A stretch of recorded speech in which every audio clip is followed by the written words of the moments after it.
Hello and welcome to Breakfast Central. It's midweek edition of your favorite breakfast television program, and we are indeed streaming live on YouTube. Plus, you can watch us on all platforms, on DSTV, on GoTV, and just name it, you'd find us there. By the way, my name is Joe Hansen. It's Wednesday. Yesterday, don't let me talk about yesterday.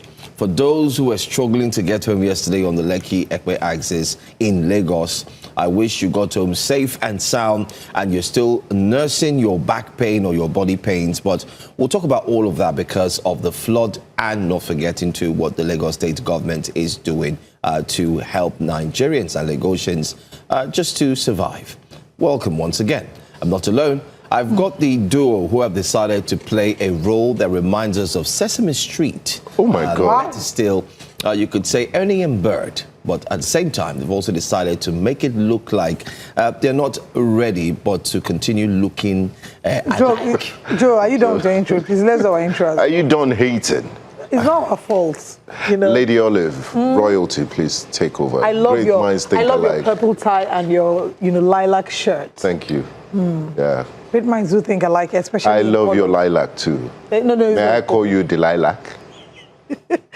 Well, I don't think that Joe Hansen in his introduction expanded on just how incredibly crazy yesterday's traffic was. How on Lekki Expressway we were there for hours. You would be in one spot. Were you a victim? I was a victim. Why did you take Coastal Road? No, because Coastal Road is usually flooded. So it looks like it's a catch-22. You're caught between the devil and the deep blue sea. And for Between hours, a rock and a hard place. Yes, a rock and a hard place. And for hours we were on Lekki Expressway, trapped in the car, and at some point, burning get expensive down and petrol. Then you walk. Yesterday it was sour. But Was there any reason? Of course, the flood. it's the rain, the floods, everything causes traffic, and it was so terrible. They brought in a what's it called? Dredger. An excavator. Okay, excavator, yes. To excavate. It wasn't While even there picking was anything flood. because there was flood. I mean, I wonder what sense, who approved of that decision. And what's even worse is the so-called roads. Excavate water. The roads that were Get it. fixed, these roads now have potholes again. So Yeah. this rainy season will reveal the fragility of this road. It looks like a cosmetic and maybe the fix. substandard work that has been done. Because again, how do you explain that we were inconvenienced for months? We had to follow alternative routes just to be able to get to work because the government was working on the Lekki axis. Unfortunately, it feels like all of that was done in vain. The massive potholes and the new babies that they are delivering on the road every day is really sad. But the good side to the conversation today is Happy New Month. Welcome to the month of July. It's a spectacular month. Yeah, the best people were born in July. Yes. The best people were born in July. By show of hands, Namely? Raise up your right hand if you were born in July. Damn. Wow.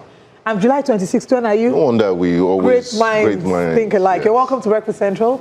I am Olive. Oliver, I think we need our own show. I think so. Let Joe join Jasiri. Jasiri, He has I agree more in with common with them. I agree with you. Jasiri. I agree Come and with manage me. That's very good. I agree. Okay, go on with our own show. So After all, we have the antebellum.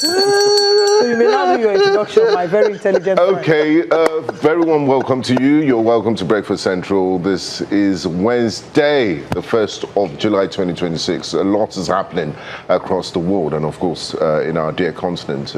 This flooding is not only affecting Lagos, it's affecting our brothers in Dhaka and also Accra in Ghana. And we hope that we get some respite from the rain soon, and of course citizens need to be responsible. And some sad news, les éléphants, yes, elephants of Côte d'Ivoire, they're out of the World Cup.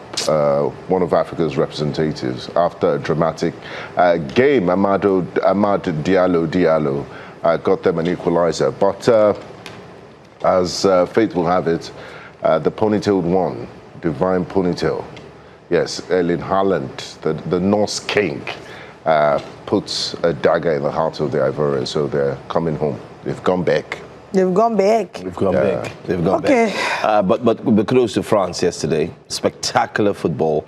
Mbappe, our Cameroonian brother. I now agree. My favorite player in this World Cup is Olise. He plays with so much flair. So he does it. There's a lot of negativity around him. Whenever he has a nonchalant attitude. Absolutely. Whenever the players come on the pitch, he just walks on the pitch, wears his slippers, he comes and scrubs his leg on the pitch and then walks back. That's his pre-match routine. He leaves every other person to train. He just scrubs his leg on the pitch and then walks back. Listens to his music and he's not talking to anybody. Is that the juju that they told him to do? I don't know. But he's I'm working. just joking, no. Then when it's time for the warm-up, he has his own style of warm-up. He barely laughs. He doesn't laugh. But on the pitch, that guy is something else. On and the to think pitch, that he's a Nigerian. Nigerian descent, rather, of Nigerian descent. If we could have a first 11 from players that are playing for different countries. Yeah. But it's a good thing. I mean, we're not the largest population in the world. You look at a country like India, 1-something billion, China, and they don't have Chinese players playing for other countries. So at the end of it says something about the talent pool in this country. And it's because of that talent pool, where we as Nigerians will go everywhere, we shine, we dominate. And that's part of what we see has been capitalized on in South Africa and has now led us into trouble.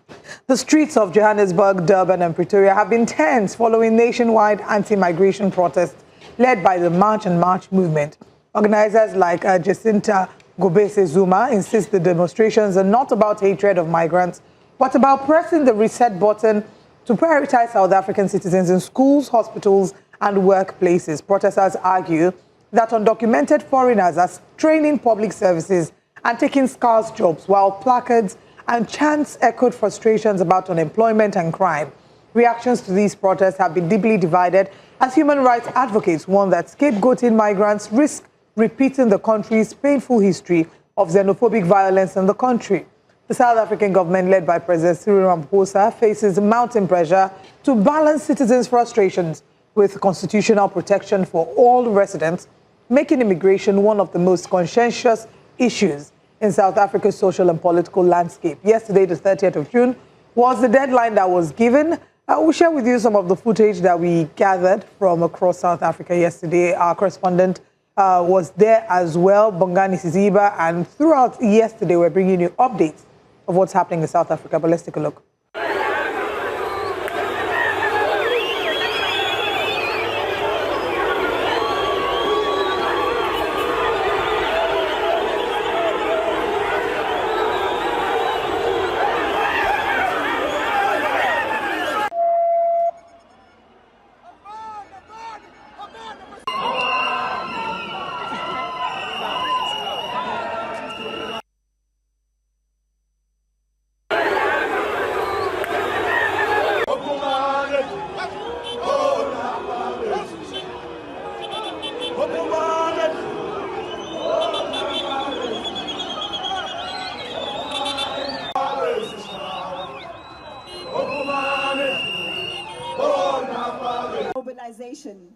It is a fight for social well-being of South Africa in particular and Africa in general. Mr. President, we want the law to be enacted urgently in order to reserve the township economy for just South Africans.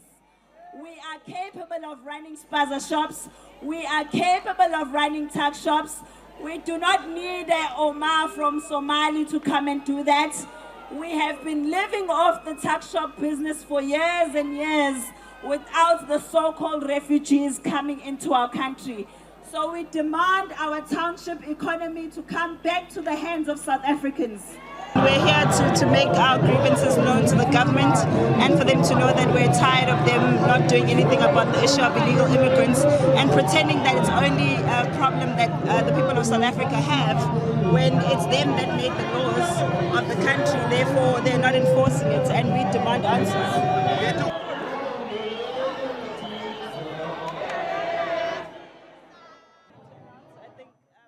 That is the leader of the March and March protest, Jacinta Gobese Zuma, I must add, who has in some measure led a number of South Africans. What we've seen in South Africa is primarily a governmental failure, because whilst they talk about the undocumented migrants being sent back to their home, they say these undocumented migrants are taking over their jobs. So what jobs are available to these undocumented migrants that are like, how much job can an undocumented or quote-unquote illegal migrants take? It's just crabs in a barrel mentality. If you look at the South African government and the system, the economic system, since the fall of apartheid in 1994, it's been it's South Africa, as we speak, is one of the most unequal societies in the world.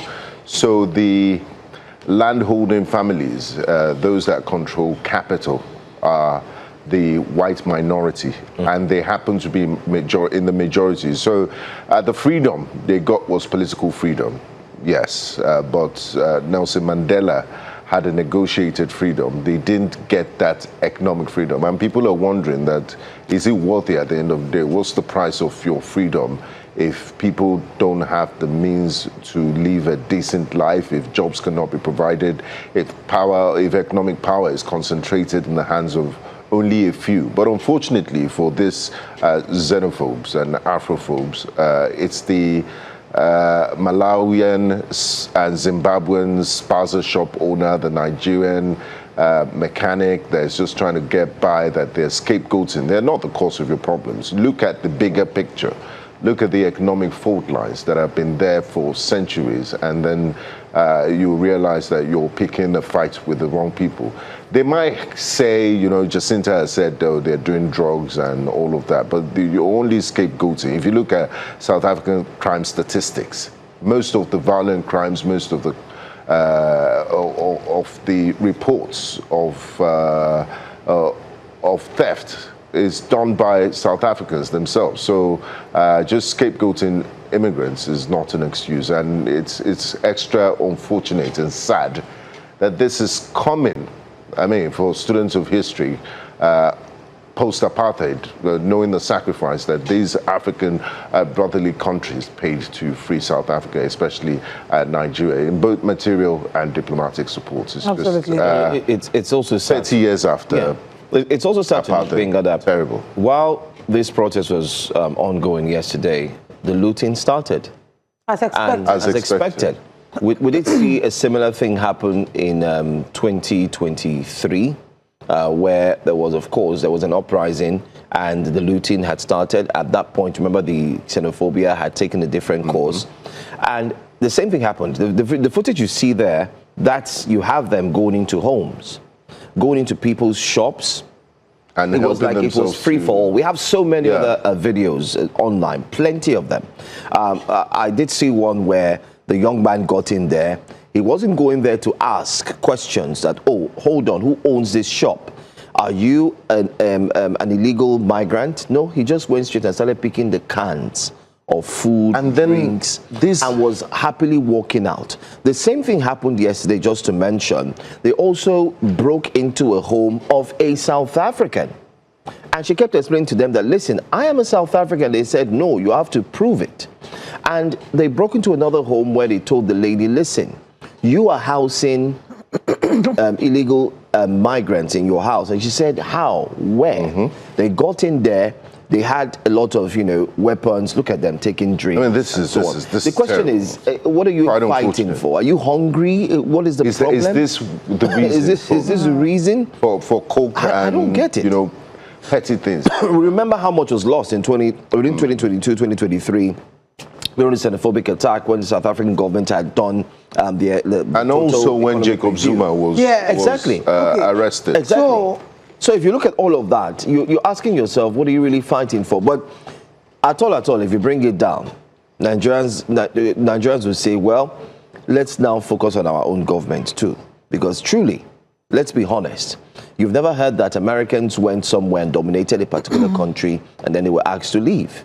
You wouldn't hear that because they are proud and happy of what their country and their government does. I want to speak about this from a few angles. First of all, I want to speak about what's happening in South Africa from the political angle. There have been allegations linking Jacinta Ngobese to Jacob Zuma. There have been those who say that what is happening is political and that politicians are stoking the fire for unrest in South Africa and hiking on the narrative of anti-immigration laws and, illegal migrants being the reason for what they are facing in South Africa. Whilst we can't see a direct correlation between Jacinta and and Jacob Zuma, you would see that there were lots of traces. The former president's wife attended her wedding. There are people who are part of March and March who are also members of MK. So there have been links that have been drawn, even though when outrightly asked, there's been denials, right? There's also the question about how is March and March being funded? It's so organized and structured in a way that looks and like gets it is a lot of airtime organic. It looks too structured for it to be just an organic movement.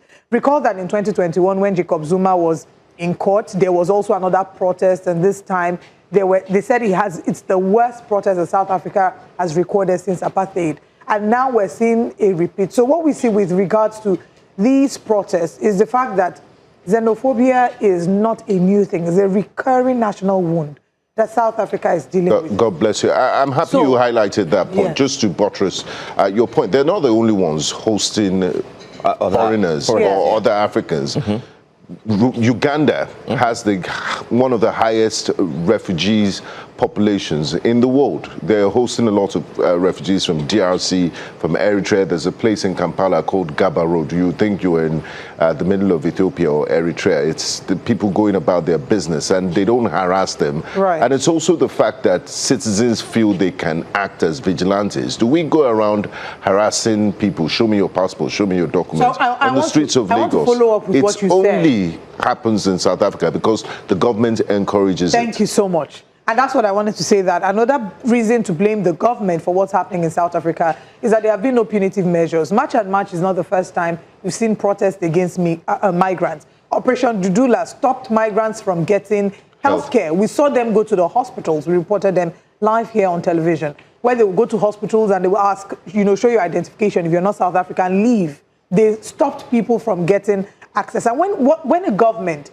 is lackadaisical and nonchalant and you're not punishing people for certain actions, what you're doing is that you're enshrining that and letting people know that they can continue to do that and get away with it. You're establishing a precedent that then every other person rides on. Now, the next angle that I want to look at this conversation from is, what is the current reality in South Africa?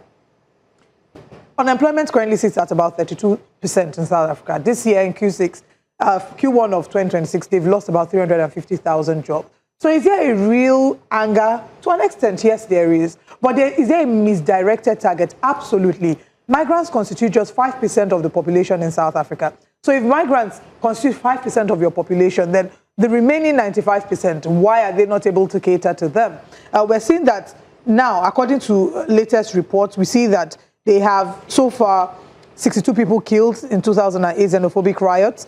2015 to 2016, at least 12 died. In 2019, mob attacks.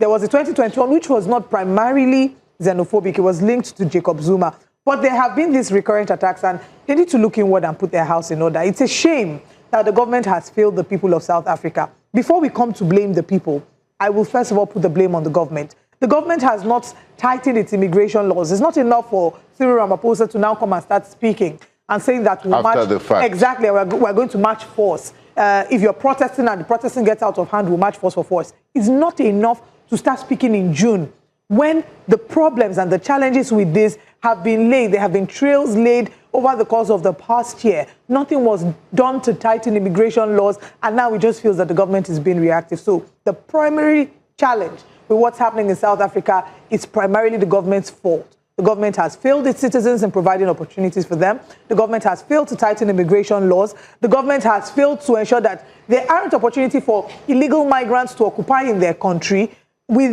then the government has failed to put punitive measures for those who have taken laws into their hands. In all of this, I primarily blame the government of South Africa. Before we can then come to talk about the mindset of the citizens in South Africa, which is another one. It's sad. There's a footage. There's a footage that circulated yesterday. People were asking what's going on, how they were dragging a migrant, dragging him like he was an animal, pulling his clothes. Some were even, that's where they came, dragging women. And I'm like, very barbaric. Really? Like, how do you sanction this sort of, on a human-to-human level? So it's wrong, regardless. It's wrong. They haven't committed any crime. There's no crime.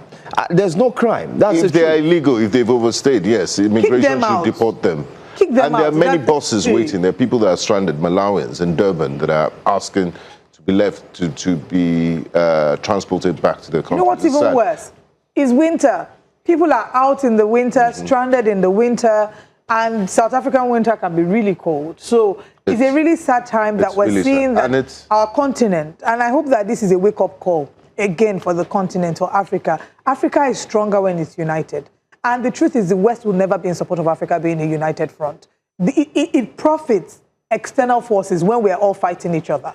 So what we're doing is really, it's really they're a shame. useful tools that they would use here to, set their agenda. But I mean, at the end of the day, it's done serious reputational damage to the government of South Africa. Because this same South Africa rightly took Israel to the International Criminal Court for crimes against humanity in Gaza, and then look at what they're doing to their fellow African brothers. I know what's even the irony of that. The stinking irony of that is reports would have it that the way that they're treating the blacks, the black migrants, they're not doing the same to the white migrants. They don't not even have asking access to them. They don't even think they are their problems. That's why I said crabs in a barrel mentality. Did you see that video of the young really man where the lady was saying something? I said, oh, you're now part of us. You're now one of us. You see, that's the irony. And you tell me there's no colonialism?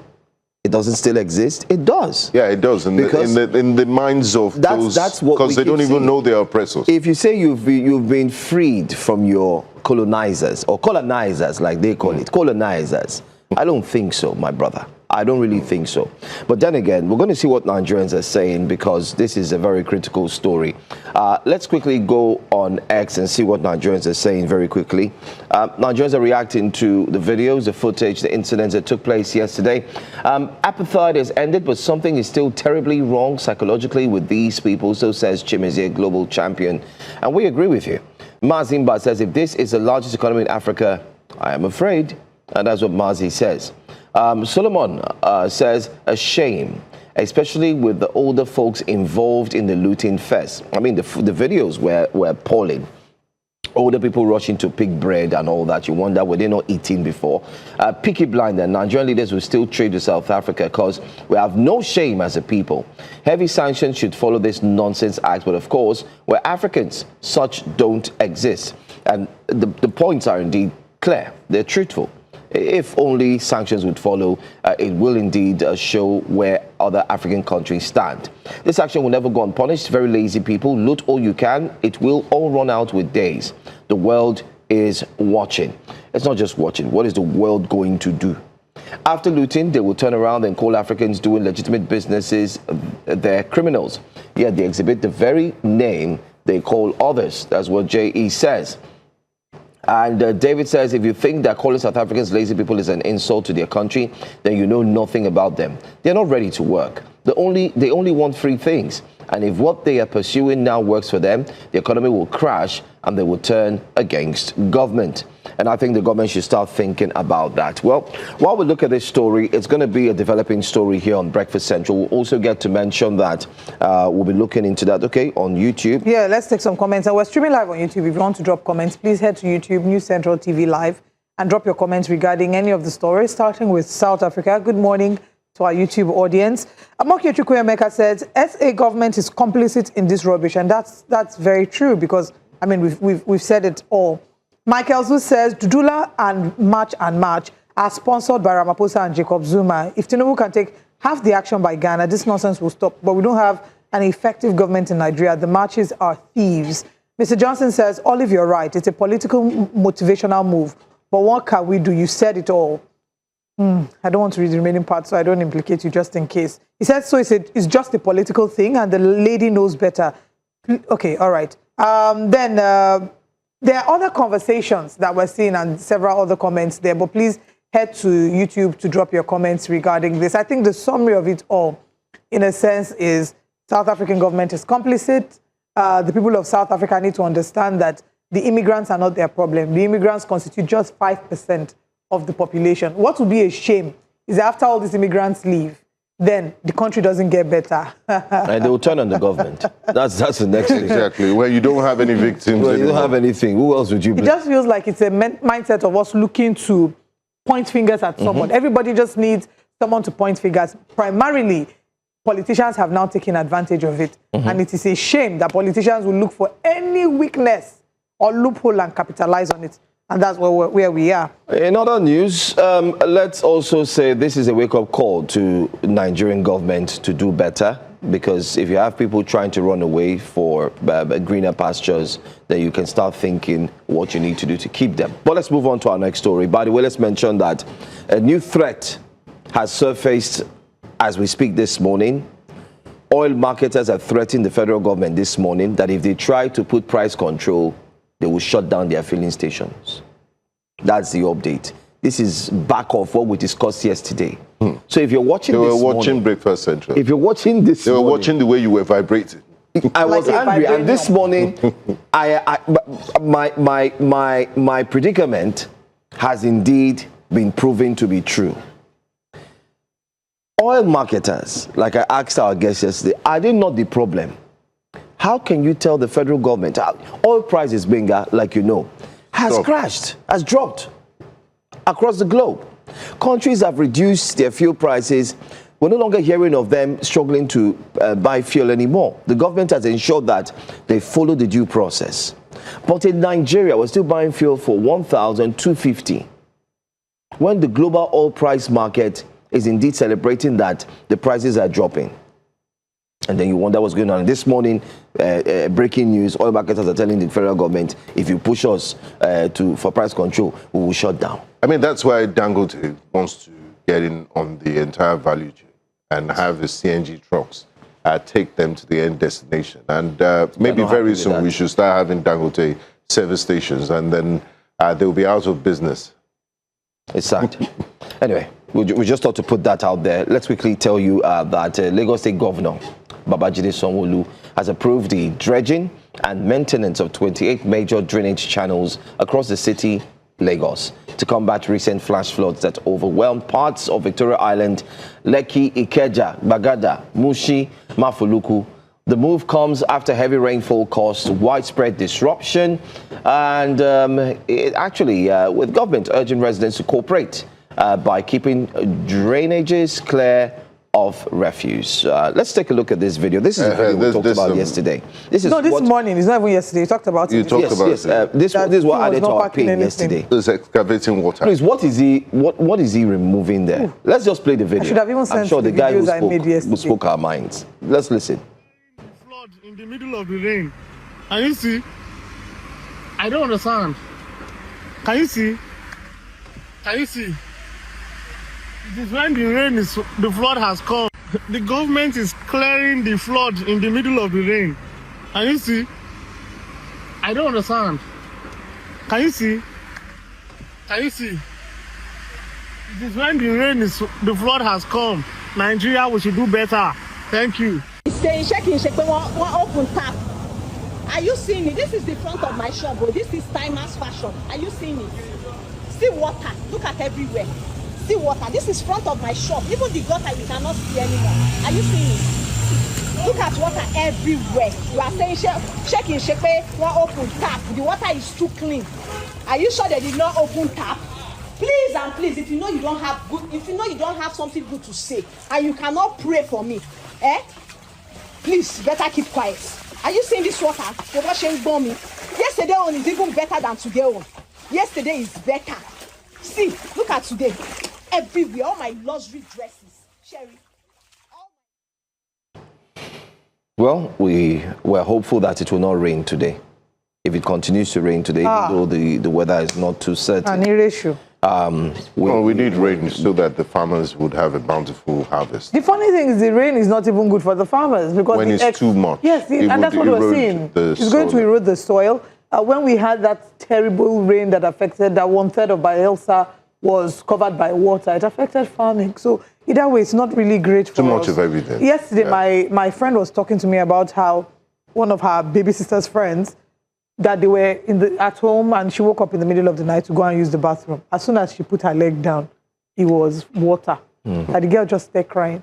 That she's calling her family in Port Harcourt, that she's coming back to Port Harcourt, that Lagos is fighting for her life. Guys. This is the sad reality. Guys, but Ghana is going through the same. But the president of Ghana yesterday decided to fly a helicopter to look at the land. Yeah, that's the video. That's the video right there. His Excellency President Muhammad decided to say, let's take a quick dive. Let's look at it from the aerial view and understand the level of chaos. First-hand assessment. First-hand assessment. The governor, however, on our own part, decided to join in cleaning Lagos first. And then went for his birthday. And then went for his party. Then eventually, just yesterday night, said, you know what, clear all the drainages. My question, let me increase my volume. My question, why didn't you clear the drainages? Before the rain, Nimet, wait, is Nimet not, didn't you get the memo from Nimet too? So wasn't that a way for you to say, okay, you know what? Residents of Lagos, whenever it rains, whenever it floods in Lagos, we are in a total chaos. So this is what we're going to do. Clear the drainages, make sure everything is done, stop everything we're doing. It is an emergency. I keep saying, until we look at this case as an, in quotes, emergency, then we'll understand that we need to put our gloves on and deal with it. The moment we keep looking at it like, don't worry, it's flash floods, it's going to happen. Do you know how many people have lost their cars, Benga? Then, you know, the governor instructs, directs, president issues directives. There are organizations and departments that have been set up by acts of parliament. It should be clockwork. You don't wait for the president to give you a directive or the governor to do what you need to do. But let's take a listen to what Nigerians are saying on X. Q Marshall says, but you said we should be prepared for flood. You wait talk no even prepare. It's when the flood is affecting your besties. That's when you want to take action because your besties on the island. Yes. Quality Furniture says some houses go here. That is, some houses we hear about it. Olamide says at least they're taking action, flood or no flood. And besides, it's not only in Nigeria that is affected by flood. It's if they don't do anything, I go still complain. You know, this set of people, yeah, they're special. Let me just reserve my comments. Muiwa says this could have been to some extent prevented if the commissioner had taken into account some of the suggestions given to combat this, but instead he turned himself into a Twitter troll, says Muiwa. Shola says, everyone has responsibilities to carry out in the environment. Some Lagosians pour their rubbish in the gutter in front of their houses during rain, and in some places, the government failed to perform their duties. We all can blame ourselves for this. Okay. And that's all that we have. But on YouTube, just to take a few comments on YouTube, Mokin Chukwemeka says, our government is weak. Joe, Nigerian government will not wake up. Mokuya, we've seen the question you asked. Joe, is a conversation that is as coming. part of what you were saying about John Mahama's comments and his first-hand assessment in Ghana, he also suggested that they move some agencies and departments of government away from Accra so as to decongest the city. Maybe it would encourage people to live in the outskirts or the suburbs, just to move them away from municipal Accra to other places. So it's just one of the conversations they're having. All right.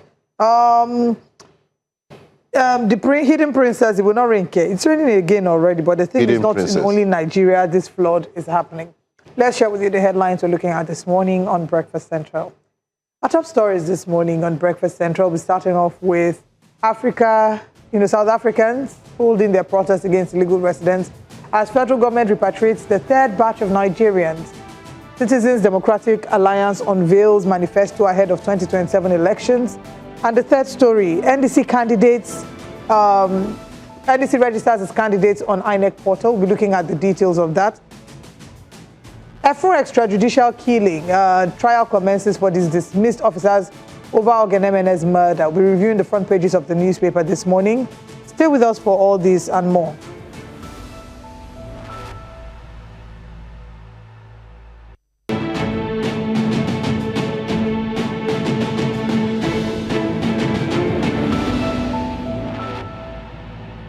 Thousands of demonstrators have taken to the streets in South Africa calling for tougher action against illegal immigration and demanding that undocumented migrants leave the country. The protest reflects growing public concerns over issues such as unemployment, crime, pressure on public services and border security.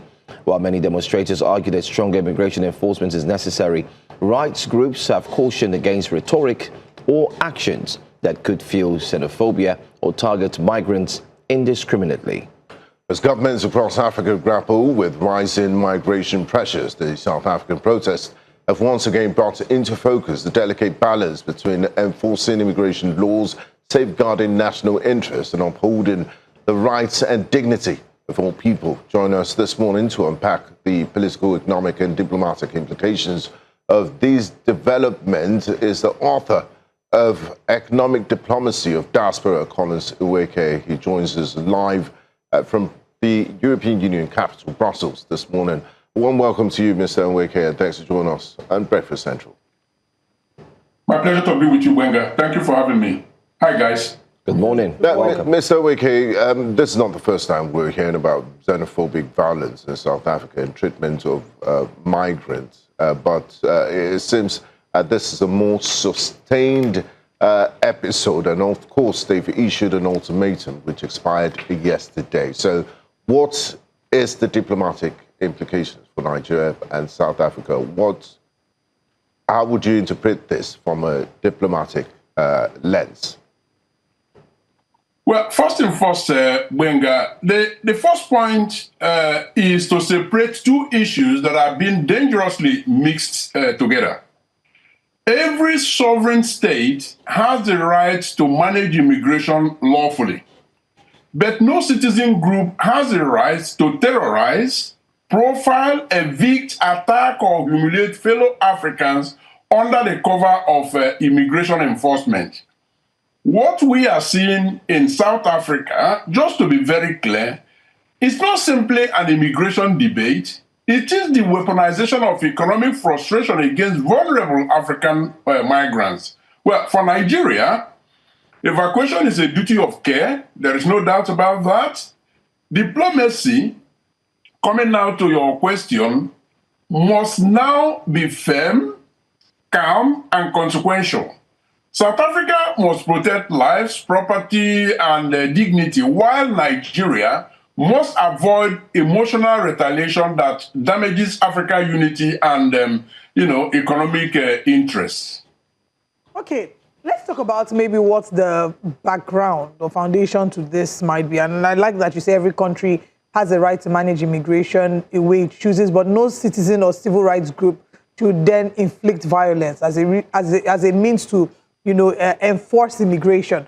But let's talk about what this might be caused by and the political angle that many are starting to allude to this. There have been allegations of this being linked to Jacob Zuma and the MK, and how politicians and those running for office, even looking at the local government that's coming up, local government elections coming up in November, how they are leveraging what's happening with March and March. So is there really strength to that argument about politics and, politicians and the government in some measure, or maybe former governments sponsoring these protests?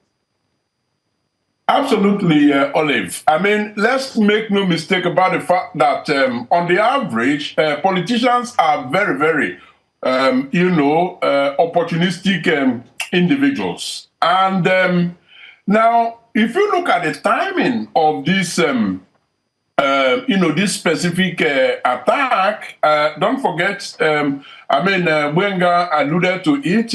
It's not happening for the first time. In 2019, there was a very serious one. Now, this is, taking a completely new dimension. And yes, at the bottom of this is indeed the election that is upcoming. Immigration, just like every other election in every part of the world in the last, in the last decade, has always lashed on immigration, as electioneering issue. Now, in South Africa, it is not different. And so the timing is such that they have actually rendered the government completely powerless in terms of now, how do we condemn what is happening in very, very strong terms and not actually, incur some huge losses during the, local elections that are oncoming. So, if you hear the President Cyril Ramaphosa speaking from both sides of his mouth, it is simply because he doesn't want to lose the vote of quite a number of South Africans, and that is why he's not being clear about about condemning the atrocities that are ongoing. But on the other hand, I think there is a sizable group of peace-loving Pan-African South Africans who are watching and saying that the fact that the president isn't speaking in very clear terms in condemning this and ensuring that there are arrests and that this is stopped means that he has lost favor with them as well. So you see, it is dicey, and indeed, politics is at the center of all of this. Okay, I would say that majority of the pushback we hear is more regarding the links to Jacob Zuma and the MK party. We have a member of parliament in MK party, Tile Ngobane, who's joining us this morning. Thank you very much for joining us. There have been those who have seen what's happening in South Africa, the xenophobic attacks, and the push for illegal migrants or undocumented migrants to exit the country as at yesterday, June 30th, being the deadline. There have also been accusations of your party being affiliated to March and March. How do you respond? Yeah, thank you very much for inviting me to your show. First and foremost, I would like to emphasize the march yesterday that happens across the whole country was not an MK march. It was a march for organizations called March and March that started it, and other civic organizations. There were many other civic organizations. MK Party was just invited as well, like all other parties like Action SA, like ATM, and many other parties. So MK Party just participated on an invite across the whole country in about 9 provinces. So the march that happened yesterday was actually for March and March. And secondly, the march that happened yesterday has got nothing to do with xenophobia. It's got to do with a government that has failed to implement its immigration laws in the country. The government that has failed to enforce immigration laws, citizenship laws, refugees laws, asylum seekers laws in South Africa as it's supposed to be. And the reason that this march has been happening, the March and March is complaining about the strain that is being put on the economic activities of the country, the strain that has been put on the public services, on economic and fiscal pressures, on job markets, on crime and security, on many other issues. These are the complaints that March and March has tabled. And what March and March has done yesterday, it marched across in all the 9 provinces, and they tabled their memorandum to the different provinces, officials' provinces, and there's another memorandum today that will be tabled directly to the president that the March and March is asking this government to be responsible and to make sure that the laws of the countries are respected, as it is happening in all other African countries, where when you are a visitor in a country where you are invited as a visitor, as an employee, as a business person, you come through legal means, you have proper papers, you know your identities, and you are known who you are, what you're doing in that country, for what duration, and when you're done doing that, and you leave again peacefully. But the challenge that we're having in the country is that we have a huge non-identifiable people who have no documents. When these people do crimes, you can't be able to put them into prison or to make them account for the crime they've committed, and many other reasons that March and March has done. So again, I'm emphasizing this is not an MK's March and issue. It is March and other civic organizations that have started this program. Thank you. Mr. Ngobane, I just want to ask, is there any data that shows the total number of illegal migrants in South Africa, which has enabled the March and March to ensure that they are, for better want of words, chased out of South Africa? Yeah, the data, we've asked this data from government as well. Your question is very proper and good. We've asked this data from government generally to say, is there a way that you will know of illegal migrants that are here that doesn't have documents? And then we've asked that even in the higher education sector, on all other fields. Guess what? By nature of the undocumented illegal immigrant, which means it will be difficult to get the data for it. But we know them. You go on the street, you ask someone else that is a foreigner, they will show you, first and foremost, an illegal permit. When I say an illegal permit, you'll find that an individual is having a study permit. And when you check where that person is studying, he's not studying anywhere. He's got a visa that says he's studying and he's not studying anywhere, and he's been in the country for probably over 20 years on a study permit, number one. And number two, some of them are on a visitor permit. A visitor permit has a duration for stay, and the person is holding a visitor permit for in South Africa and has been here for 20 years on a visitor permit. That's another one. The other one, they are having asylum seekers and refugee seekers, and when you interrogate those documents, they are not documents that meet the criteria for being an asylum seekers, and they are not a document that show you that they meet the criteria for being a refugees. And some of these criteria between refugees and asylum seekers, they even prohibit you from doing business in South Africa. And you find that some of them who have these asylum seekers and refugee statuses are Pakistanians, most of them, who are running spaza shop in a township. And I would like to emphasize again, sometimes this conversation always rotates around our black brothers in the African diasporas. These problems that we are having in countries has got to do with a whole lot of variation of races.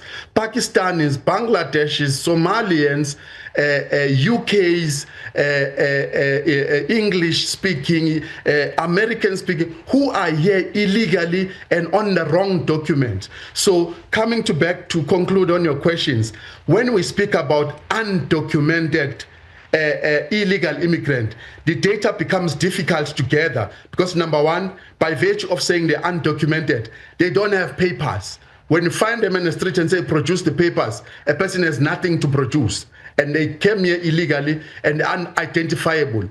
Hence, when that person, the risk that person is putting on the crime and state security, it means that person can murder someone, can steal a car, and then can evaporate along the borders of Mozambique with a car stolen, or with someone being murdered in a country, South Africa, and that person is untraceable, and you cannot recover or solve that crime because a person was here undocumented. So yes, the data across all sectors in higher education everywhere, the data is difficult to get. But if you go on the ground with immigration enforcers, with labor law inspectors, it's easy. You easily can identify these people that they are here on wrong documentation, number one, and some on fraudulent documentation, and some totally no documents at hand. Okay, Honorable Ngumbane, before we move to Mr. Collins Uweke, you're a member of the South Africa Parliament, and I'm sure you're aware that South Africa is one of the most unequal societies in the world, and as a result of that, there are some of these problems that South African citizens are witnessing have structural economic issues that need deeper reforms and reflection, job opportunities for young South Africans. And it seems that, the migrant workers, the foreigners, are just the scapegoats in this. Are you not, and as a result of what has been happening in the last few weeks, is damaged South Africa's diplomatic relationship with countries like Nigeria, Malawi, Ghana. Are you not afraid? Are you not concerned about the damage this is doing to South Africa's reputation on the global stage? Because the same South Africa took the Israeli government to the ICJ, and now they're mistreating Africans within their borders. This smacks of hypocrisy. Yeah, the reputation of South Africa does not have to start by us asking questions of illegal immigrants. The reputation of South Africa has to start from a point where we are saying Yes, there are migrants that are looking for greener pastures in South Africa, which is correct. That thing happens across all globe. When those migrants come and look for opportunities in South Africa, they have to come through proper means. That's the first and foremost that needs to be done. If someone says, by us asking questions of illegal immigrant, undocumented immigrant, people who are using fraudulently a means to come to South Africa, that damages the reputation into South Africa, then that person is asking a wrong question. He has to ask a question of saying, globally in Africa, what are the other African countries doing in order to retain their citizens? What are these leaders in Africa doing to put the reputation of their countries intact by making sure that they grow the lives of these African brothers and sisters of ours in their countries where they are? They grow the economy, they use the resources in their countries, mineral resources and all other means of production in our African diaspora countries to empower the lives of these African brothers of ours and sisters, so that these guys don't see South Africa as the only opportunity for them to have better lives. The problem starts there. The reputation of South Africa is not only on South Africa's reputation. This reputation, you have to ask this reputation in Nigeria about the economy, the oil that is there, that is it utilized to empower our Nigerian brothers and sisters, for their lives to be better. In DRC as well, in everywhere, in Rwanda, in everywhere, we have to ask that these African countries needs to make sure that the reputation of the African country as a whole, before we start to ask about the reputation of South Africa. Reputation of South Africa, unfortunately, is not going to be damaged if you ask proper questions, that illegal immigrants must not come to South Africa illegally, undocumented, with wrong documents and with fraudulent documents. Okay, if that's a proper question needs to be asked, then the question will be asked correctly. But the question needs not be asked wrongly. I'm sure that Mr. Collins Nweke has a response to that. And just to add to what you said, I'm sure you are aware as well that it's not just undocumented migrants, that there are those who are there legally as well who are being attacked as a result of that. But I will come for you to answer. Let's have Mr. Nweke speak to the reputational implication of this on South Africa. Mr. Ngubane does not believe that this has any negative reputation in South Africa. How do you respond? Well, the way I respond is that when I listen to Mr. Shile Ngubane, I just simply feel that he epitomizes such political figures that ultimately should be standing in the International Court of Justice. Because essentially, by the few comments he has made, he has simply implicated himself. For a start, because I like to unpack this, very diligently.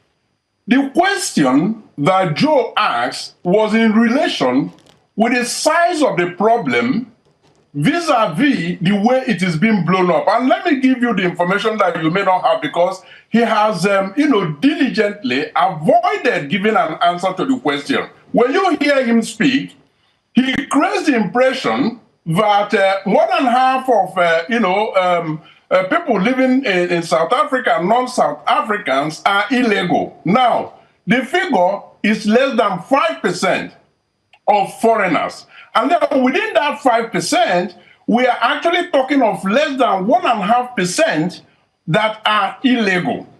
Now, they have simply lashed onto that. But you see, I do not blame figures like Mr. Ngubane, because he's a politician and he is being opportunistic. But the point is that ultimately, they are helping to put fuel in the fire that is currently burning. The day of reckoning is going to come. Because he talks about stopping people in the street to interrogate the documents that they gave them. For Christ's sake, where did those vigilantes derive the right to stop anybody in the street? That is the exclusive reserve of the law enforcement agencies. But the likes of Mr. Ngubane goes out there encouraging people to be harassing and intimidating law-abiding citizens. A gentleman, Mr. Joe, was killed in front of his shop. This is somebody that employs, tens of South Africans living there illegally, conducting his trade legally, but there he was, his life lost, and countless others. And here he is trying to convince us that what they are doing is righteous. No. March and March is in the same pedestal as the party of Mr. Ngubeni, and we need to be very, very clear about that. So you see, we should call a spade, because, reciprocal hostility against South African citizens and businesses, nobody wants that. But they are making it, from the way they are going, they are making it inevitable, and that has got to be called out. All right. Mr. Chile, please come, Mr. Gobani, sorry about that. Please, I want you to respond to this. You've heard what he said. There are actually statistics regarding the number of people who have been killed. There is Big Joe, who was killed outside his shop. Beyond Big Joe, there are other nationals as well who have been killed. I wanted to, I had it and then it's closed up. But yes, there have been people that have been killed as a result of this protest. Do you recognize that there are lives that have been lost? There are implications. These lives that have been killed are brothers, mothers, fathers, family members of other people. And is this what March and March stands for? Is this what the people of South Africa want to be remembered for? Yeah. First, let me correct some notion. There is a branding of what is happening on March and March, which of saying is vigilantism. It's misleading and it's hyperbole and it's false. March and March is not vigilantism, first. And secondly, when March and March goes on the ground and point to the police about the drug dens, about where the drugs are being sold, in the areas in Hillbrow, in everywhere, they don't go on their own when they do a cleanup on illegal immigrants. They go with the police on their side. They use what is called in the law in South Africa, civic forum, policing civic forum, where you go with the police and with the officials in the Home Affairs and BMA and point to where the drugs are being sold and everything wrong illegally is being done in the townships and in the city. That's firstly what I want to do. And then secondly, for all those crimes that has been committed by those people who have killed the legal people that are sitting in the countries, those crimes needs to be reported to the police, and those people who have done those wrong things to those, because South Africa is a law-abiding country. If there is that killing of people wrongly so, police have to act on that and act on those criminals. For example, there are even white families, ma'am, that have been killed by illegal immigrants. And there are killings that are happening in the country that are done by illegal immigrants. Hence, I'm saying to you, every murder in this country that has been happening, it needs to be taken by the police, and those that have done that so has to be taken to account and be in imprisonment for any single murder that has happened. We cannot classify murderers happening and associate it now with the cries for the people, the legitimate cries for the people of South Africa, of a government that has failed to enforce its laws of immigrants. I agree, sir, mistake will happen when sometimes you're trying to correct wrongs in the countries. But I'm saying to you, if there is any mistakes that has been done by those opportunistic criminals, there are opportunistic criminals that will hijack these legitimate cries by March and March. And then those things need to be attended to swiftly by the police. And lastly, I would like to emphasize lastly that please, I hear the sentiments here of solely associating MK party with March and March. In the beginning, I even emphasized on that. I said there is a misleading and hyperbole of some intellectuals and people that are trying hardly to damage the name of MK party as if it's the only party that was invited by March and March. I did emphasize there was ATM, there was Action SA, there was a lot of other party, Maibuye, that has been involved in this march, that were invited by March and March to come and just participate on it. And I don't know where does it come from, where all of a sudden people are now have identified MK party as only their focus of saying we are going with the March and March, we are supporting March and March. March and March just invited us to say, we are having this crisis that we want to table to our government. Please, we're inviting these political parties to just come and accompany us on this issues of immigration failures by the government of South Africa. I hear you say when trying to right this wrong, there could be mistakes. I don't understand, or I don't know if you see the gravity of what you're referring to as a mistake, as the loss of lives of human beings, of Africans, of your brothers and sisters from other countries. South Africa's immigrant population, according to statistics by your government, is 5.1%. So if the remaining percentage of South Africans are not able to look within, and that is not to say that your anger is unjustified, 32% unemployment, it is definitely justified.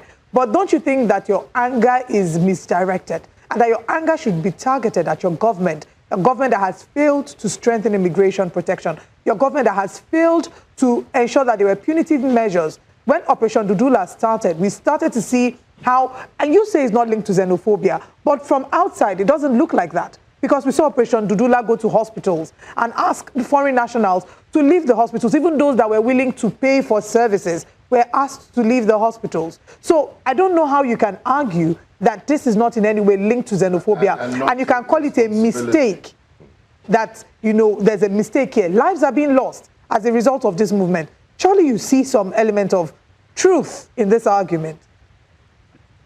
Look, I did emphasize again that wherever lives have been lost, we really are not in support of that. And we're asking police to swiftly, where lives have been lost, those criminal elements who are opportunistic on the cry of March and March, police must swiftly arrest those criminals who have made those lives lost. And MK Party does not support any of our brothers and sisters that they must lose their life out of the legitimate cry that has been done by the March and March on the failures of the government on the migration issues. Hence, I emphasize on you that if there is all those elements of life that has been lost, police needs to swiftly move in, arrest those elements that are thinking that this is an opportunity for killing our African brothers and sisters, which it must not be even like that, and it must not even move towards that. And I can tell you now, there are illegal migrants of our brothers and sisters who are operating their business efficiently, employing people here, and are running their business correctly, and we agree with that. We support that fully, and we are only here. Our cry is directed to the government of South Africa, who has failed miserably on all phases of implementing citizenship, immigration, refugees and asylum seekers correctly in the countries. That's all what March and March is protesting into the South African government that has failed in maintaining all these things. I'm emphasizing again, where life has been lost, law must take its course swiftly on it. Okay, I'm going to come back to you. I have two questions to ask, but let me go back to Mr. Collins, who's joining us. Let's look at the immigration laws in South Africa.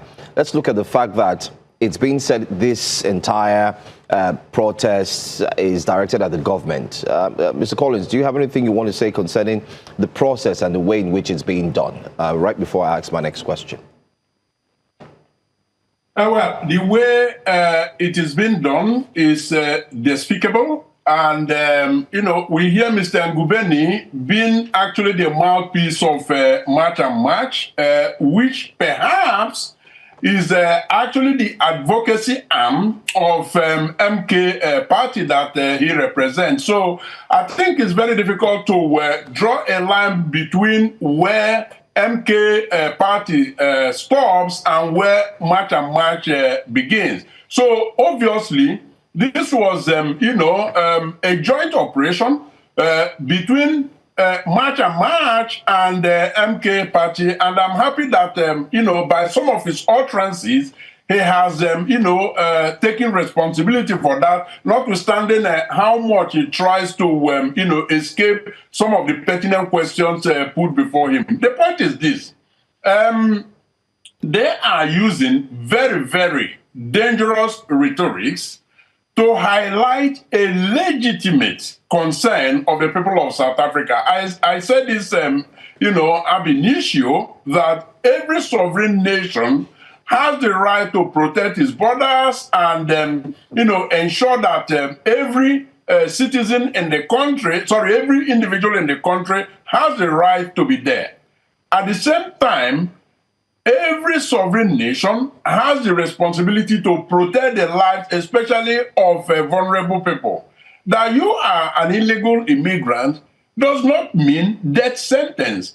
It does not mean that the MK party and the March and March now takes the laws into their hands to harass, intimidate, and kill, fellow Africans. This is despicable, and it's got to stop, and it cannot stop as long as the likes of Mr. Shilling Gubeni continues to justify the actions of these people that have been killing others. And what did he call it?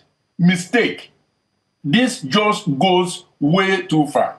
It's a painful mistake, whether you like it or not, especially hearing it. But Honorable Shilling, you are in the parliament, and it's only right that we speak truth, especially to the people of South Africa.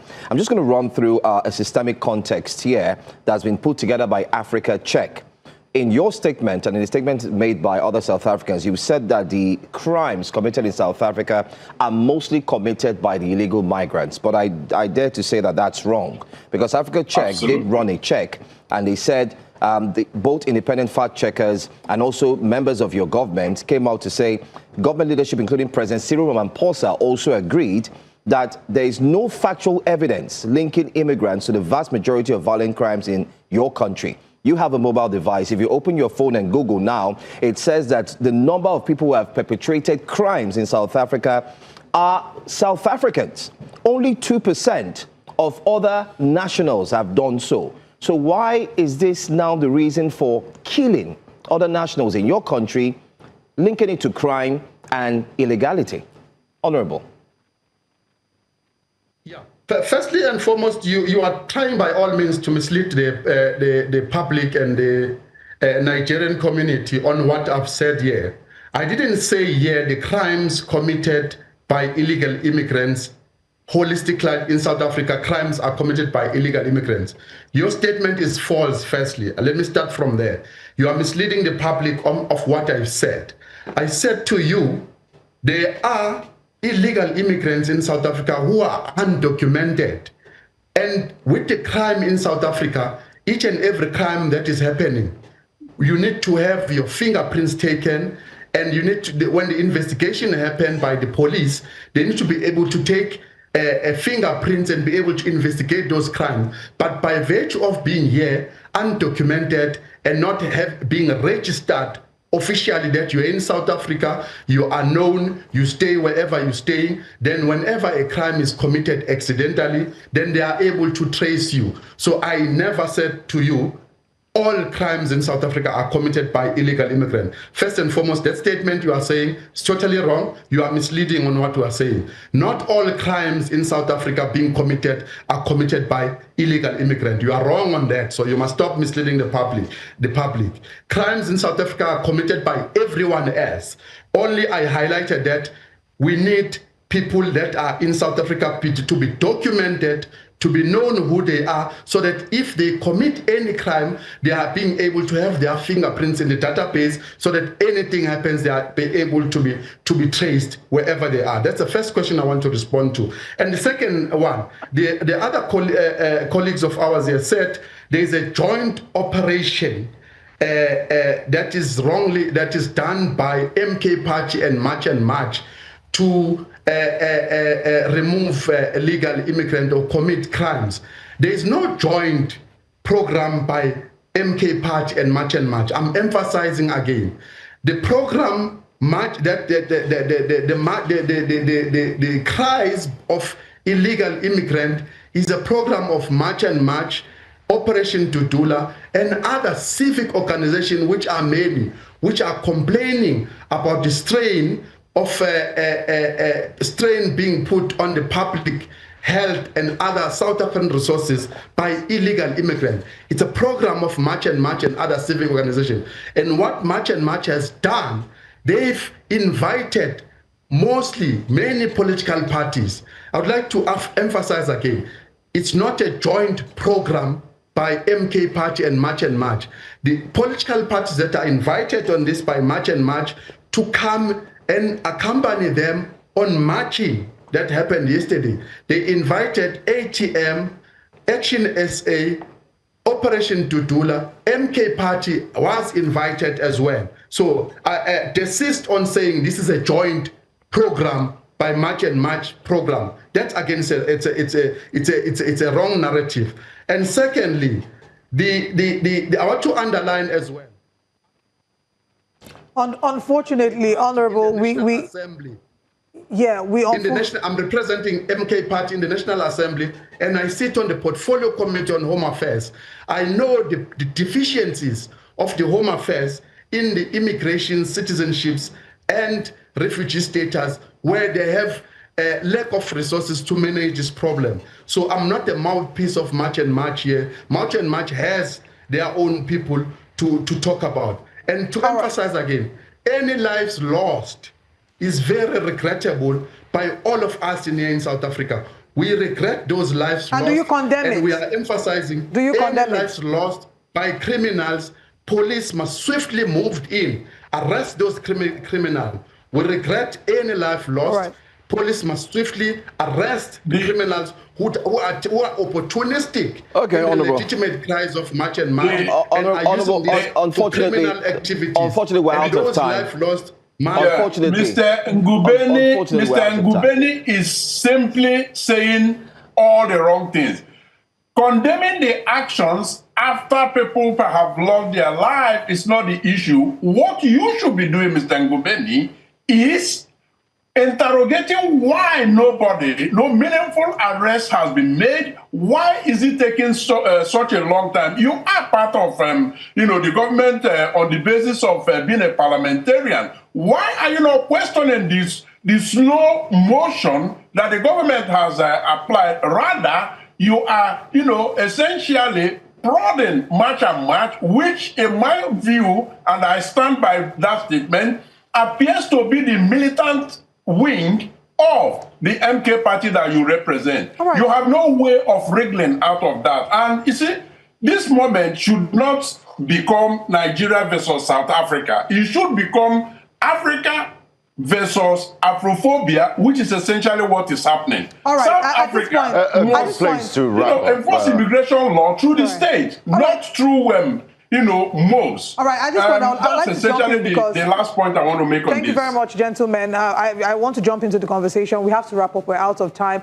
Just to mention, because we're asking about why are they linking the MK Party to March and March, there's an investigative journalism that was being done by on a website, amabongane.org. I think that's worth checking out. I unfortunately cannot go into the details now because we are out of time. Our producers are already asking us to wrap up. But we do thank the both of you for coming on the show. And we hope that the next time we're talking about this, we would have found a better way to be able to navigate the challenges in South Africa and ensure that this narrative of Afrophobia is not what is being channeled. We are united. We're better together than apart. Thank you very much, Honorable, for joining us. Thank you, Mr. Collins, for joining us this morning. Let's now share with you what's coming up next on Breakfast Central. Coming up next on Breakfast Central, NDC registers candidates on INEC portal ahead of 2027 elections. We also will be looking at ego traders, residents to leave high-tension corridor. Still looking at politics, NDC accuses APC of undermining democracy and affirms readiness for 2027 elections. Stay with us.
Nigerian Democratic Congress, NDC, has slammed the ruling party, the APC, over what it calls a plot to deregister opposition parties ahead of the 2027 elections. Despite a federal high court ruling in Ikeja nullifying its registration, the NDC vows that it will contest in 2027, insisting that it has already filed an appeal and remains on INEC's candidate portal. The NDC says the ruling was illegal and organized, allegedly procured by a group not even recognized as a political party. They argue that the APC is undermining democracy through judicial maneuvers. But the big question is, can the NDC survive this legal storm and remain a force in 2027? Join us this morning in our studios, an NDC chieftain who's the party's senatorial candidate for Lagos Central, Mr. Ladipo Johnson. Thank you so much for joining us this morning. Good morning. Thanks for having me. Good to be back here.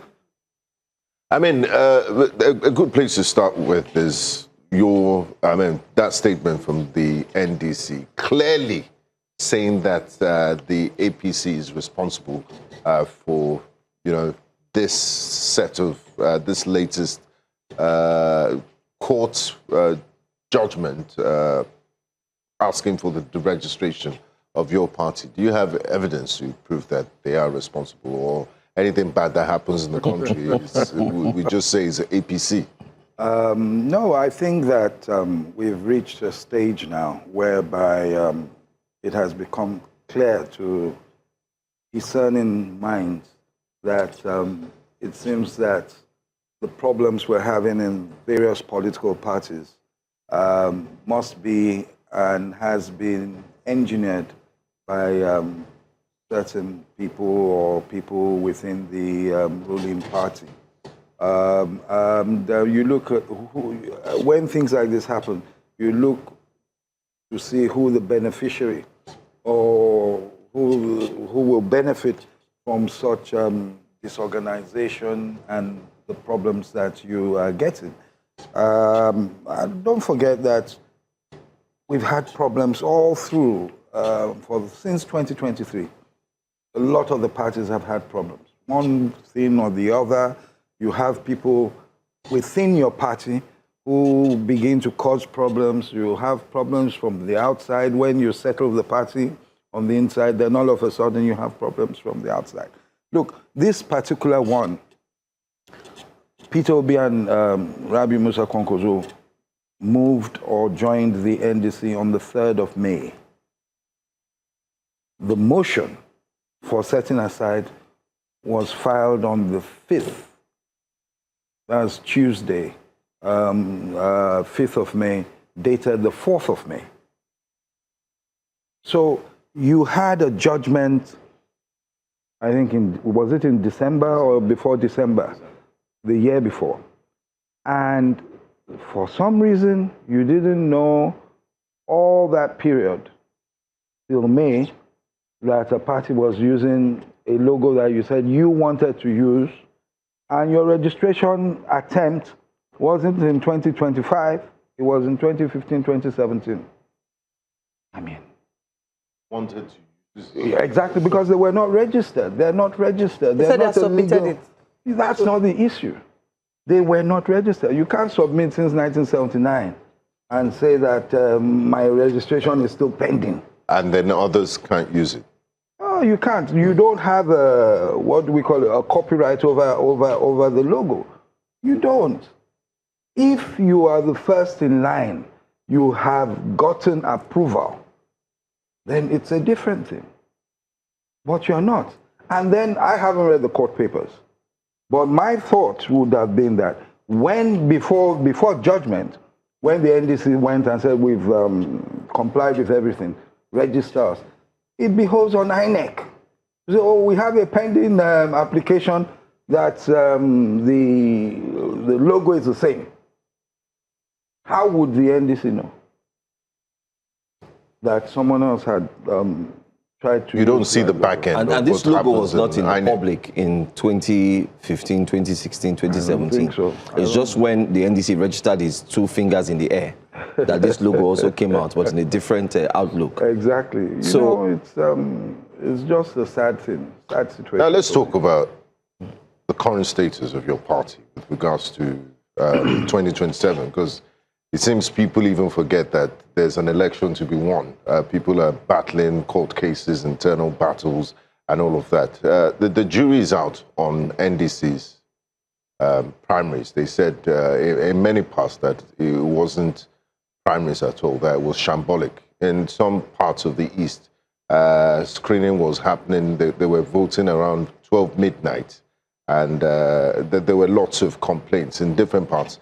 What's the latest with regards to your candidates and the National Working Committee listening to aggrieved parties that are not happy with the way the primaries were conducted? Well, let me say that you are right. You're correct that there were issues around the country, different places, regarding the primaries. We have to realize, I mean, I complained as well, but you have to realize that the way there was like a tsunami going into the party, trying to get registered, trying to stand for primaries. Was it out of love or just being opportunistic? Well, it depends. You know, it depends on who you ask. Some will say it's an opportunity for him because he believes that maybe the party will win easily in the East or not. So people have different reasons. Okay. Now, but I got to say that I think that by and large there were difficulties, mistakes were made. I think they were swarmed by the numbers within such a short time. Then you have to recall as well that this is a party that rushed its congresses from the ward up to the convention. Immediately after, started again, almost the same week or the week after, started again with the primary process. So it was difficult because of course, we all know that the Electoral Act had been amended and we had deadlines to meet, etc. So it was difficult for them. And I think that there's a lot of room for improvement.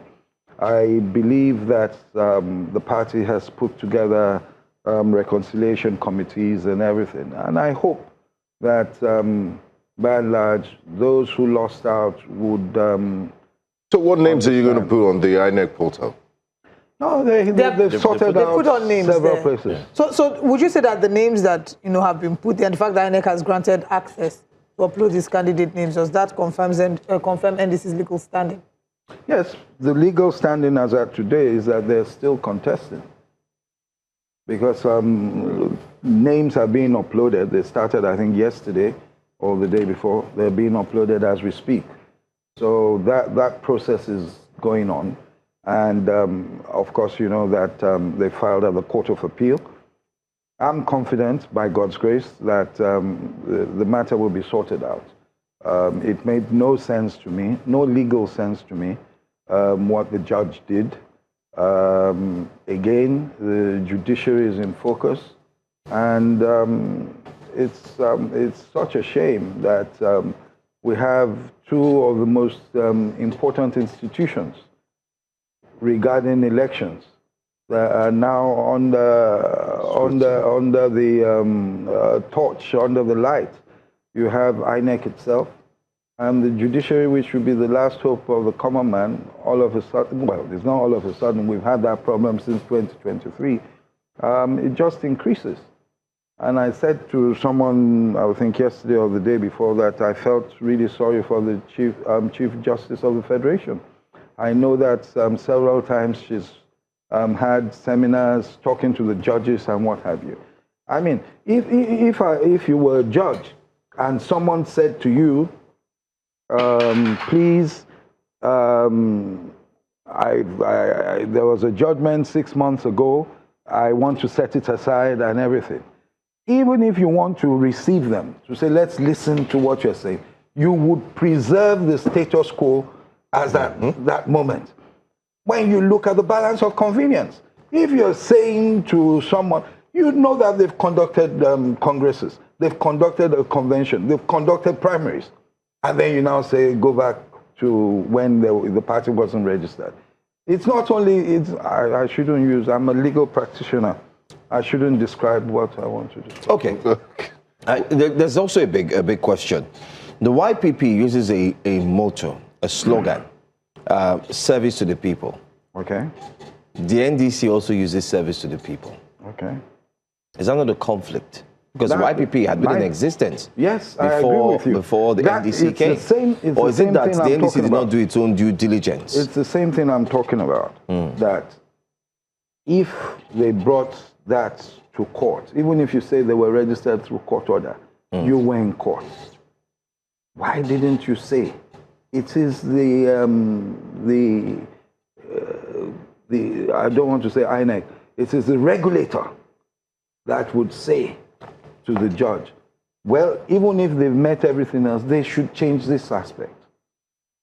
It's almost like an administrative thing. But ordinarily, they should change this aspect and make sure that there's no such conflict or mistake. But ordinarily, it's expected that the NDC will do its own due diligence. Definitely, to the extent that they could do it. So are you saying?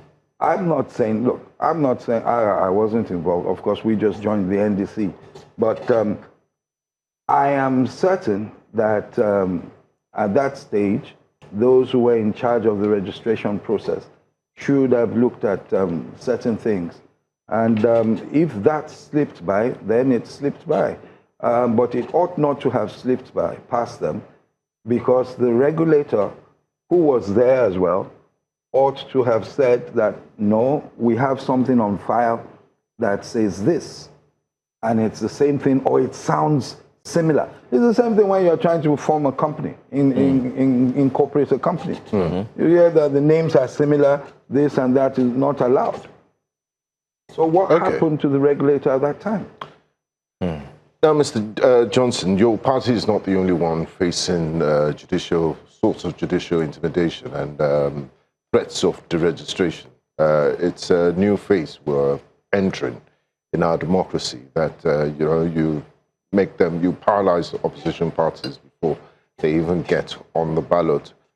Is there any sort of consultation happening within opposition parties? And shouldn't they be speaking with a united voice to stop, the judiciary from listening to frivolous cases and, things that are teetering on destroying our democracy, like registering parties in the 11th hour after they've done conventions and people have spent billions? Correct me if I'm wrong. I don't have the exact thing. When we had Hillary Clinton and Donald Trump, you will recall all this Russia probe, this, yes, that, there are things. And there was a matter, I've forgotten, I think it had to do with James Comey, the FBI man at that time. The emails? No. Yeah, I think it was with the emails and something. And it was said that if they had gone to court or whatever that, it would adversely affect the elections. And they had to wait. Due to the timing? Yes. Yeah. What is wrong with our judges? What is wrong with this country? You don't just, but back to your question, I believe that various people from the various opposition leaders are speaking out. And I think that we have a united voice regarding this. If you've been rigging elections, why don't you try to stick to rigging it? Why do you have to stop people from contesting? It's a different one now. That's what they're trying to do. If you have 31 governors, why don't you go confidently to the field, as we say in politics? Go into the elections. You have 31 governors, you have senators, you have everything. You're in control of the police. You're in control of the security agencies. Go into the elections. Let's see if Nigerians will vote for you. Well, a lot has been said, but we're also looking at the fact that maybe the NDC needs to also take note of some of these loopholes. Definitely. You learn every day. See how it needs to be sorted out, because this could also prove to be against them as a party. Yes, definitely. You learn every day. But you see, then you have if you have issues, which ones are amendable, fixable administratively? Is it everything that leads to deregistration? You understand? So throwing away the baby in the bathwater. It makes no sense. If the regulator skipped, you applying can make a mistake, right? Now, because especially in Nigeria, you don't have access to everything. If you make a mistake, it is the duty of the regulator to say, no, my lord, even it was in court, my lord, it isn't possible because there's a logo that is similar from our files. The application is still pending, if it was still pending. There's a slogan that is the same as Similar. YPP's. They should change both. Then we come back on another date and we finish the case. Okay. Recently, you reacted to the special advisor to the president, President Bola Ahmed Tinubu, talking about Mr. Bayo Ononuga, where he said there's no hunger in the land, that everybody's enjoying. Things are going well. That, I mean, he has workers, and his workers had said everything is fine. He asked them questions. He doesn't know where people are saying they're suffering, where suffering is coming from, rather, and why people are talking so much about hardship in this current administration. I did see some of your write-up and reacting to that. Why did you think you needed to respond to that statement made by a member of the current administration? No, because you see, it just shows the disconnect that we have between those in government and the average Nigerian. There is such a wide gulf between us.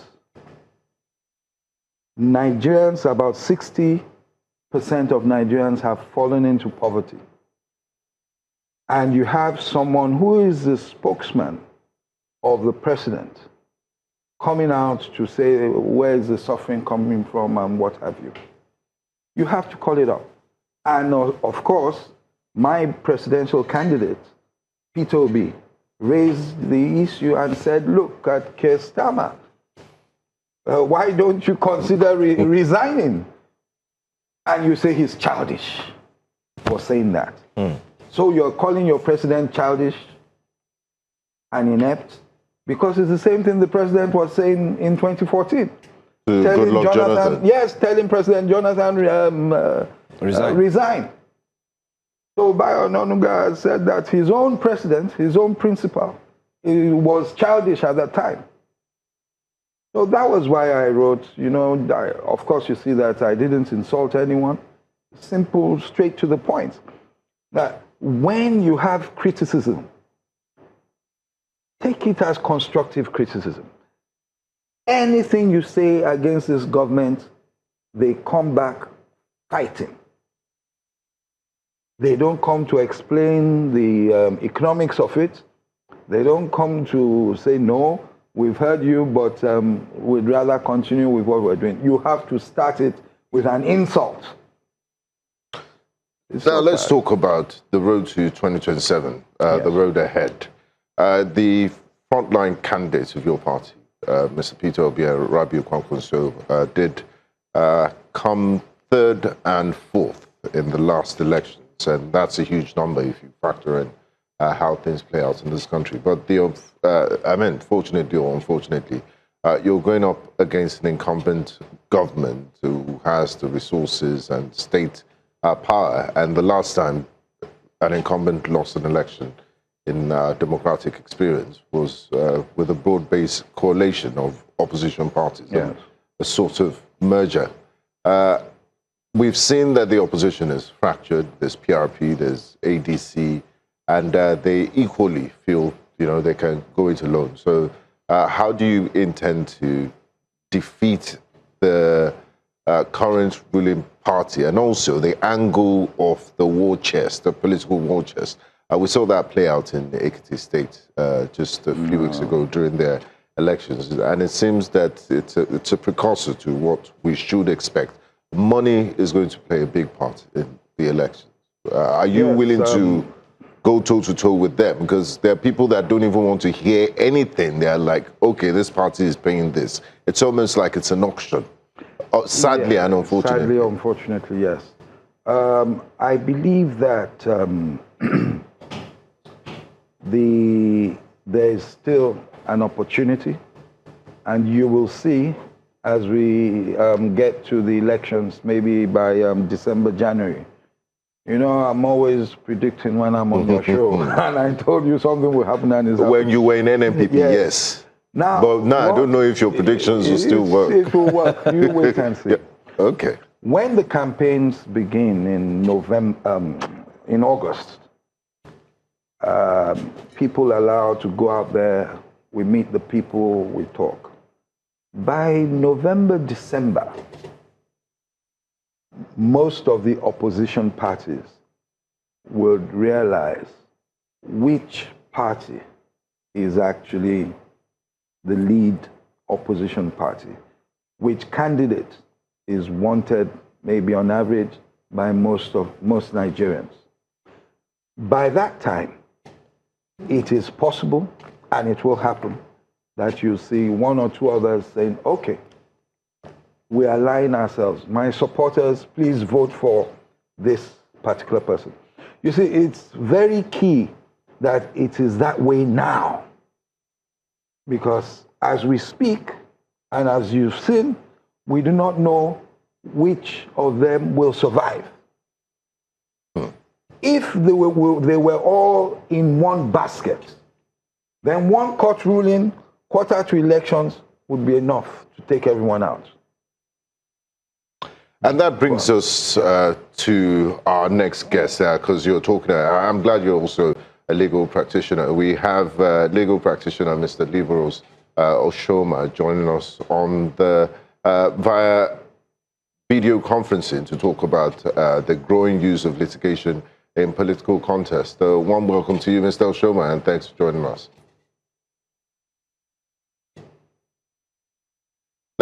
What's your take, and also the NBA's position on the judicialization of the political arena, and also this 11th hour judgments that are threatening the very delicate foundation of our democracy, threatening to deregister parties after they've gone through the hassles of and rigors of Congresses and all? First and foremost, I can't speak for the NBA. I'm a member of the NBA, but I'm not a member of the executive. So I can't speak for them. And so I won't talk about their take, because also I can confirm to you that NBA also has been in court concerning its forthcoming election. Candidates have also been in court, and not candidates. What you would term as political alignment in associations have been in court also. And this is happening because our court now has, we've donated the powers of leadership selection, political leadership selection at Ox chapter to our courts. It's not just happening. Remember the days of the Association for Better Nigeria, Justice Ikeja, Bassey Ikeja, and all of that. So it's not in novelty that our courts are used to determine political leadership, but it's just that has become so prevalent. Now, can you hear me? Fair. Yes, we can. We can. Go on, please. We can. Maybe he cannot hear you. Maybe you can't hear us, but can we can. Hear me? Yes, we can. Go ahead. Unfortunately, just go ahead, Mr. Oshoma. We don't know if Mr. Oshoma can hear us, but we can hear you loud and clear. And you were talking about the NBA before you moved on to the courts, what it has all of a sudden become. But if you can hear us, I'm hoping you can. We can hear you loud and clear. So please go ahead. Mr. Oshoma, can you hear us? Well, unfortunately, we seem not to be able to connect with him. We can hear him, and he's very audible, but I don't think he can hear us from his end. But let's see if our producers can sort that out. But let's come back to you, Mr. Johnson. Very quickly, he was talking about the judiciary, the courts, and so on. What do you make of the fact that even the court has set aside a certain amount of money, especially for litigations after the elections. What does that seem like to political parties?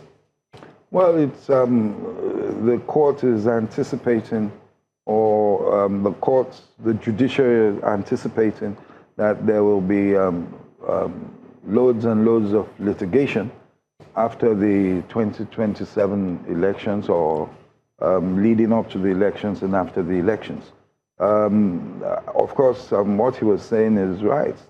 It seems that we have, in one way or the other, donated the rights of people to select their leaders, to vote and select their leaders. We've donated it to the judiciary because it seems a lot of people believe that they can win elections. So INEC is going to spend 800 billion naira conducting elections, and the judiciary will decide who wins. Mr. Oshoma, how do we prevent that from happening? And how did you even get to this space in the first place?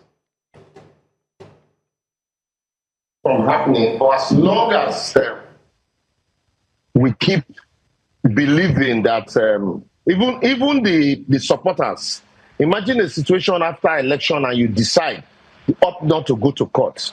Your supporters will say you have a compromise. So there's this belief somehow that, we always go to court after elections. We will go to court to ventilate. And you hear politicians say we are going to reclaim our mandate in court. Yeah, we have used it before, and all of those things. So for as long as we keep hammering and insisting on using the court to ventilate, people will also use the court to circumvent, especially when it comes to political leadership. And anything that will determine leadership, the politicians will hijack it. And that is why today it's almost as if they are also hijacking, the court, because they know that is the last phase of leadership determination in Nigeria. And that's why even matters that ordinarily shouldn't see the light of the day in court are now being entertained. Like this PMP's case. Ordinarily, that case should not have been entertained by that judge. But unfortunately, everybody's debating it today. Oh, should it not be? Oh, the court has a right to set aside its order.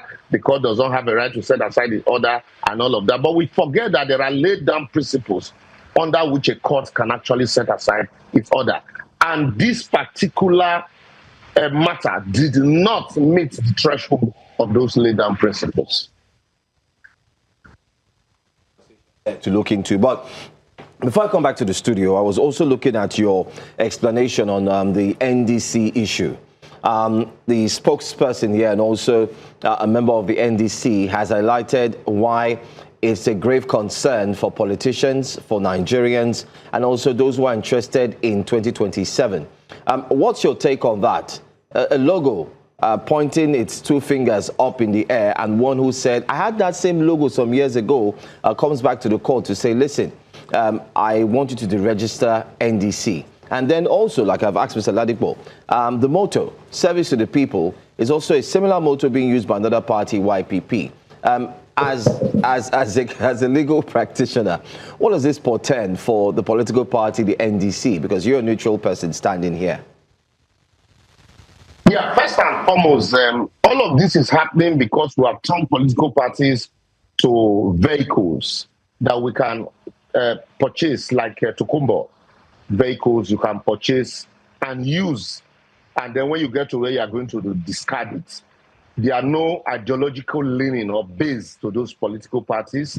They are not organically formed. I can sit down in my sitting room now and just, come up with an idea and then fill all the necessary forms and say, I want to register for a political party, knowing fully well that once I have it in my briefcase, once the election is approaching, I can always reach out to people to come hop on the platform, sell forms to them, collect money, subscribe, and then if they don't get what they want, they can always leave. But when you grow political parties organically and it has a firm rooted foundation, all of these things will not be happening. It is happening because you have all of these associations nobody knew NDC until the court judgment. And but that said, you find out that, like I had said, the court in the first place, all of the issues considered by the court now that the court is considering now, the court had considered before it delivered the judgment on the 10th of December. Why did, INEC, in compliance with section 79, fail to register NDC? INEC said their logo was similar to the logo of another party. That was the position of INEC deposed to in the affidavit before the court in Lokoja, before Justice Dashi.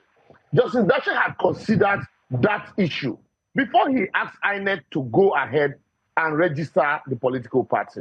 So having asked INEC to go ahead to register the political party, the consideration is that you have considered all of these things. So what that means, if another political party or other political parties that has similar logo, INEC can simply tell them, you know what, we had registered another political party that has your logo by virtue of a court order. So that political party now take precedence and preeminence over yours. So you will have to change your logo. So, and change of logo is a very minor thing. It's not as if this logo is cast in stone. One, haven't been registered. INEC will just tell the other party, even if they want to register them, you have to amend your logo, you have to change this logo. So, but in this case, because of reasons best known, which I can ascribe to being mischievous, and the fact that we are trying to tighten the political space, or this attitude of, if you don't let us chop, make we scatter around. Somebody decide to go to court to relitigate the issue that had been litigated on the ground that he was not a party to the matter. Whether he was a party to the matter or not, INEC had held forth. INEC had held forth, and INEC had defended their position. Also, in the case of Hope Rising, Williams and Hope Rising, it's a celebrated case decided by the Supreme Court as far back as 1992 or so. The court laid down procedures that must be followed before you can set aside your own judgment. And one of them is time. What is the attitude of the applicant? Was the attitude timely? Also, was the applicant timely? In this case, the court gave a judgment on December 10th, 2025. And you waited for 5 clear months to bring an application for that court to set aside the judgment. Does that amount to time? Even outside of this Williams and Hope Rising case decided by the Supreme Court. Also, everybody, including all lawyers, know that in law we say equity aids the vigilant and not the indolent. And so here you have a court aiding the indolent, somebody who went to sleep, because it is a notorious fact that the news broke on the 11th of, on the 10th of December when INEC ordered, when the court ordered INEC to register NDC. And also, the moment Peter Obi moved into an NDC, you know, they also welcome new members. So I think that the court was not fair to NDC in setting aside that judgment. Considering, lastly, the fact that by virtue of its judgment, the NDC also had altered its position. The NDC had collected money from people. The NDC also had, people had gone ahead to register. The NDC also had taken steps. So for public policy's sake, and also heard by the court in the case of Umaru and INEC, Justice Nikki Toby expressly stated that there are certain decisions that the court would have loved to take. But because of the issue of public policy, the cost, the amount it will cost Nigerians, it is also advisable that courts will look at all of these parameters and say, no, we will not go in this direction to nullify the election of Yaradua. That was in 2007. So I think I find it difficult to rest this legal position on any material fact and judicial precedent. Is set to be the most expensive poll in the history of Nigeria. We're looking at almost ₦1 trillion. We're spending 800 billion naira. As of now, the federal government has also budgeted and proposed 135.22 billion naira in what it described as electoral adjudication and post-election provision. So it points to a fresh multi-billionaire commitment to manage disputes and obligations that typically trail Nigeria's elections. Are we planning for failure in advance, and why such a huge amount for earmarked for post-election litigation? Does this mean that the government has no faith in INEC, or is INEC going to fail in its responsibilities? I mean, that's the only logical conclusion we can come to.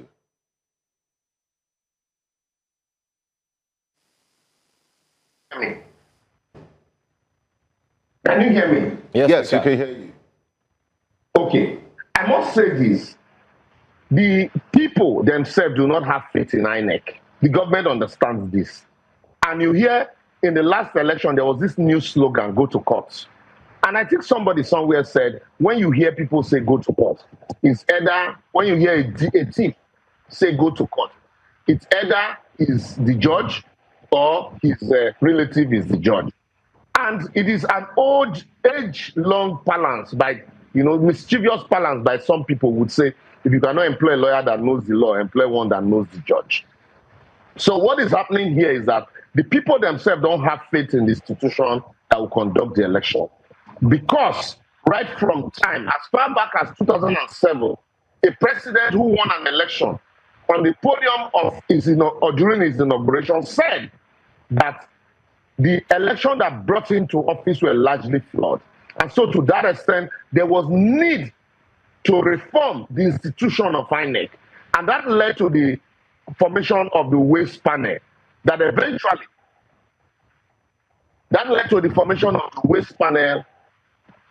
eventually, came up with what we know today as a waste panel report. Those people in government today were the proponents and campaigners for the implementation of a waste panel report. But unfortunately, they are not in government, they are not discussing it. And some of the people in opposition today were those in government when the waste panel report was vetted, but they refused to implement it. So against the backdrop of that failure, the people don't have faith in the institution called INEC. Even the government also do not have faith. And so they budget a huge amount of money after the election to say, we know people are going to go to court. We're going to pay lawyers. We're also going to, pay supporters to come to court. So there's fund kept aside because, like I said, the court are determined is the last stretch of determination of leadership. And also, lawyers and stakeholders alike also know that there is a huge fund, including politicians, know that there's a huge fund set aside for litigation and court processing. So how do they key into that huge fund? It is to ensure that you multiply cases like this. So the more cases are multiplied, means that we might be heading to a very difficult time. All right. Mr. Liberos Oshoma, thank you so much for your legal angle looking at this particular challenge being faced by some of the political parties. We're also aware that the ADC is going into its own challenges as well. And maybe registration threats. Exactly. Maybe they will come out of this. It pretty much looks quite different to what we saw in 2023 and previous elections, where ahead of the elections there was a smooth running, everybody was ready and set. But this year, it seems like even before 2027, the rigmarole concerning the judiciary and the political parties are much. You have something to say, Mr. Liberos? Yes, go on, just to wrap up. That happened because the political parties that you had at that time were more organic and family rooted. You had a PDP that had been in place. You had a Labour Party that had been in place from time immemorial. But what do you have now? They are like cash and carry political parties. That is why it is easy to attack them. So my advice to politicians is the end of election, one election cycle begins another one. So you need to begin to grow your party organically, not to wait until a few days to election. You are looking for where to buy political parties that you will use as vehicles. If PDP, after the election, it started imploding. That was the only way they could attack it.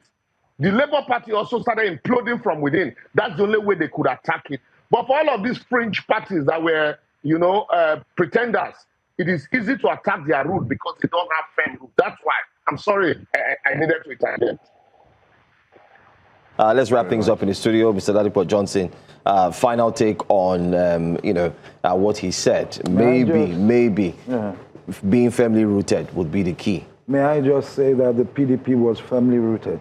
The key is that at that time, God rest his soul, President Buhari did not tamper. The key is not in the parties.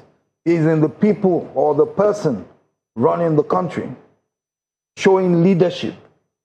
There's a difference between governance and allowing the rule of law, justice, equity to prevail. That is the key difference. But when you say external factors, they say, why don't you put your house in order? Because would he have been able to put his house in order if the person with the federal might kept dealing with the AD or APC or ACN? Would they have been able to put their house in order? That is what we're seeing at the moment. And it shows you the character of the person at the helm of affairs. It's as simple as that.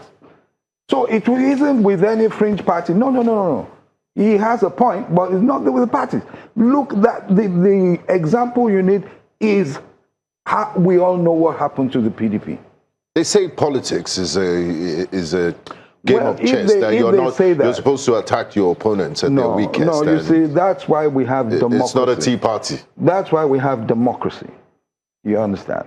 If he says that, I keep telling people when they say we'll have a free and fair, I say you cannot have a free and fair election because the person who has the duty to do it has said, snatch it, grab it, run with it. He's told you what he believes in. And that is why the opposition must get ready. For the next 6 months. But does it look like the opposition is ready, by the way? Don't make a mistake. Look. But the opposition is not one voice. Hang on. How many people are politicians? We're talking, it's not about us. It is about Nigerians. It is about Nigerians. Let's feel the pulse of... You understand? So I know I had told the Liberals that was the final question, but let's get his final thoughts again, one more time. Sorry. I referred you to 2007. There's never been free and fair election. In some cases, materials are dumped in the bush.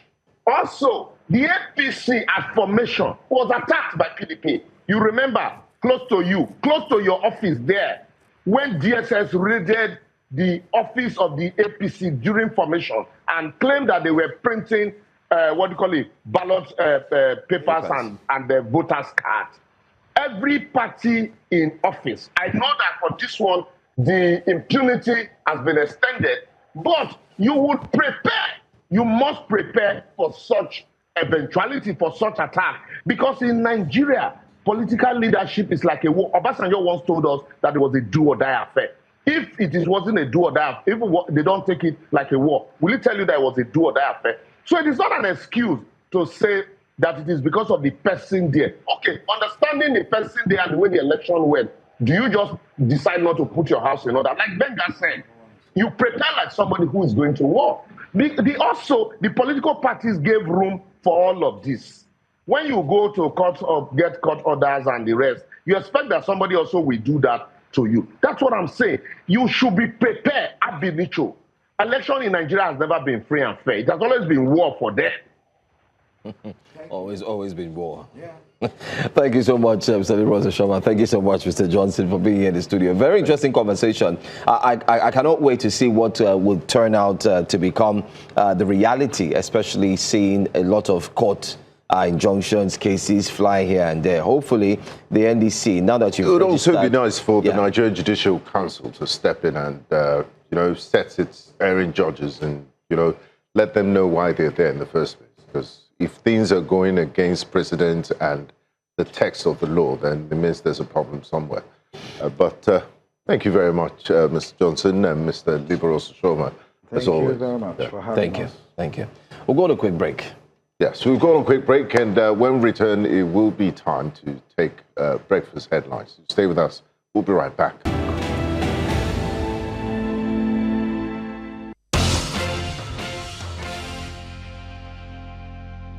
You're welcome to Breakfast Central. Thank you for staying tuned and following up with us.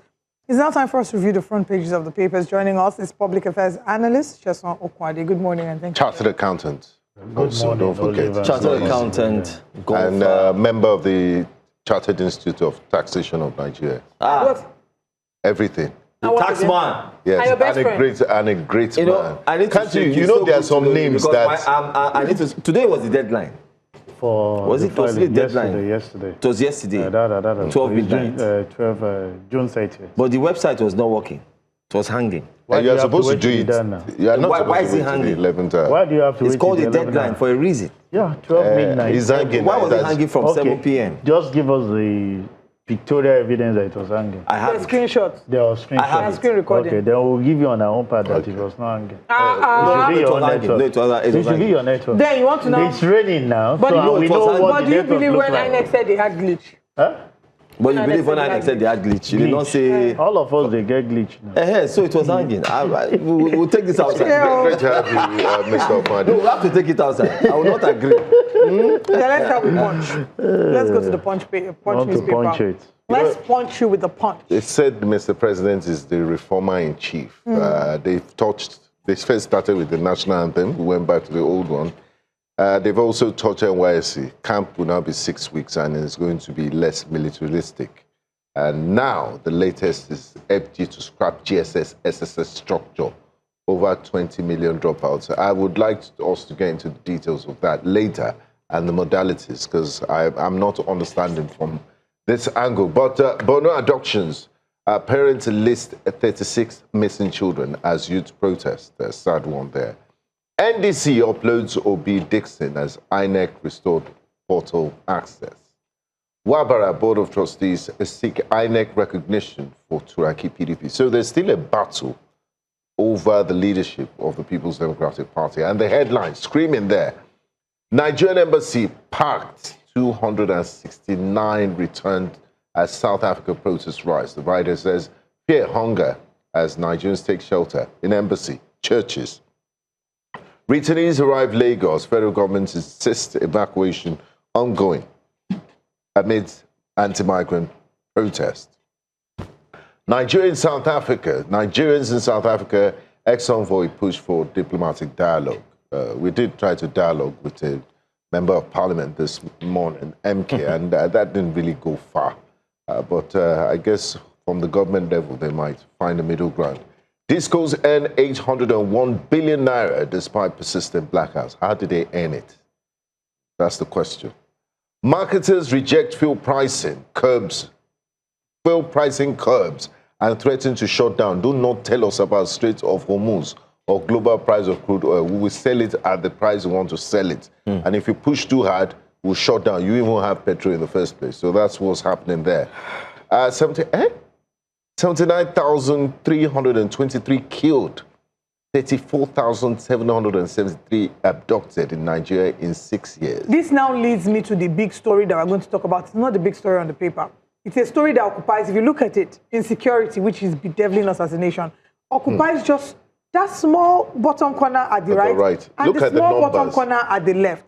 Now, it would not interest me because this is not the kind of news I want to share.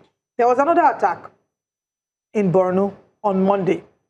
Now, there was tension in Lassa community, Askira Oba local government area of Borno State. On Tuesday, as parents listed at least 36 children missing following a deadly school attack, while angry youth confronted a government delegation sent to sympathize with the victims. In speaking with the parents, there are parents who talked about their children. One parent, Mbula Bura, said his 19-year-old daughter, Estambula, remains missing after the attack. Another parent, Emmanuel Dari, said the community had been thrown into a panic since the incident. Lucy Emmanuel is a 16-year-old girl in SS2. She was in class when the terrorists came. Since yesterday, we cannot sleep. Meanwhile, we still have children in Borno. Sorry, we have the ones that were kidnapped in Borno on the 15th of May. On the same day that the Oyo attacks happened, on the 15th of May. Those ones are still in the forest. We're not done with that. We're having another set of children kidnapped in schools on 2 days ago on Monday. So this is what our reality has become as a nation. Olive, I was always asking myself, will there be a day that will wake up and will not discuss this issue of insecurity? I think it's becoming something people will tell you that we wake up and we live with it. very disappointing, disheartening, that even when you're making efforts, people are actually crying and clamoring that let's have those that are under their custody released. You have other attacks. And that's what I've been saying. I keep saying that I don't want to sound pessimistic, but the fact remains that when you look at the body language of the government with this issue of students' adoption, it reinforces the boldness of those perpetrating those evil day by day. What they just do is to change location. Today they attack from the west, tomorrow they look at the north, next tomorrow they are coming to the south, and they just plan it. It looks as if it's getting cool. And you know, the way government handle things, oh, it seems everything is calm now. We are looking for those students. We have placed coffee. We have done everything. Right. The next minute, you look at another area. It may not be Oyo. It may be even from the southwest here. Look at maybe Ogun. Look at the number of people. We keep asking the government, we need to be intentional about this issue of students. What? Let's actually pause because let's go into this story properly. There are survivors and eyewitnesses that have recounted the terrifying moment that these terrorists attacked government day secondary school in Lassa, forcing the students sitting for the National Examinations Council, that is NECO, to flee for safety amid heavy gunfire. Residents have said that the attackers invaded the school in the early hours of Monday when candidates were writing their NECO SSC. The rescued vice principal of GDSS Lassa, Paul Namaski, says that the arrival of military aircraft shortly after the attack disrupted the terrorist movement, enabling several captives to escape before troops reached the area. News Central's Umaru Kirawa is on standby in Lassa, and he'll be bringing us more information, joining us.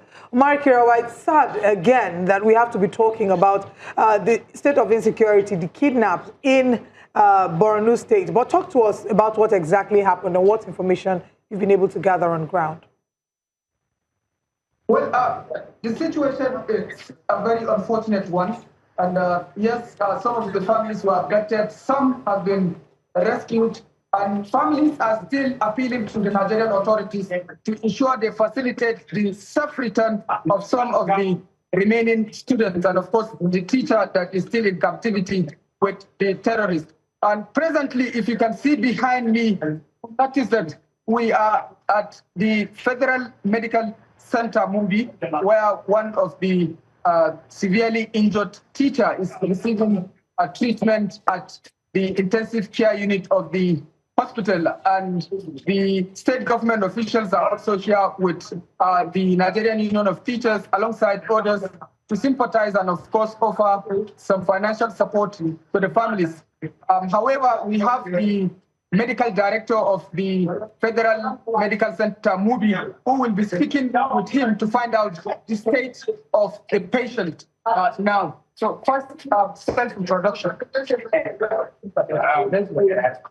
I am Professor Shoaib Joria, the medical director of Federal Medical Center, Mubi, Adamawa State. So what is it like? What is the update with regard to the victim that was brought to this hospital, and what is the state of the patient? Well, the update is that the patient is a bit stabilized. When he came, he's in a very terrible state. He lost a lot of blood. The jaw has been broken and shattered.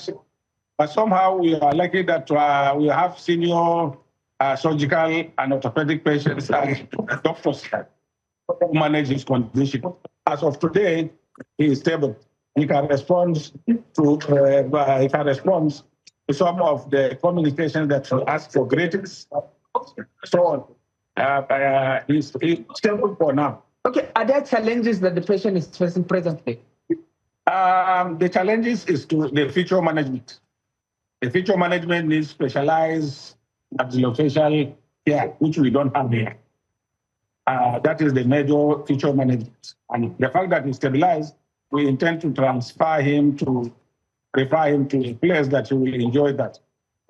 Thank you so much. And that has been the medical director of the Federal Medical Center movie where one of the injured victims of the government day secondary school is receiving treatment, and we found that the patient is recuperating. However, there are certain medical issues that the hospital cannot work on it. They are considering to transfer the patient to another hospital for befitting healthcare. Thank you so much, Umaru Kirawa. Thank you for that update. Can you confirm to us that the school that was attacked, currently as we speak, has security men gathered there, or is it still left open? Do you have security men everywhere now? Well, the securities are there. The situation in Lassanau is calm, but it's highly unpredictable. The families have been crying, appealing to the Nigerian authorities to ensure the safe return of their children. And of course, one of the teachers, the state government has spoken to us. They've told us that 6 children are still missing and 1 teacher is still missing. So the parents and the community members have been crying. We cried alongside with them, and they are appealing to the Nigerian authorities to intensify efforts to ensure that their children are back and safe. Thank you so much. Thank you, Umaru Kirawa, for that update. Thank you. Let's come back to our conversation. Very sad. Insecurity. I mean, is there any day we're going to really not talk about insecurity? Is the government really sitting on top of it? Because and the danger is, accepting it as a new reality, and we will never, and we should never, ever do it, because the government is going about their business. People don't even acknowledge some of this data. Look at the Punch. Please, can we put back the Punch newspaper? On a day we're talking about this, we're seeing big story.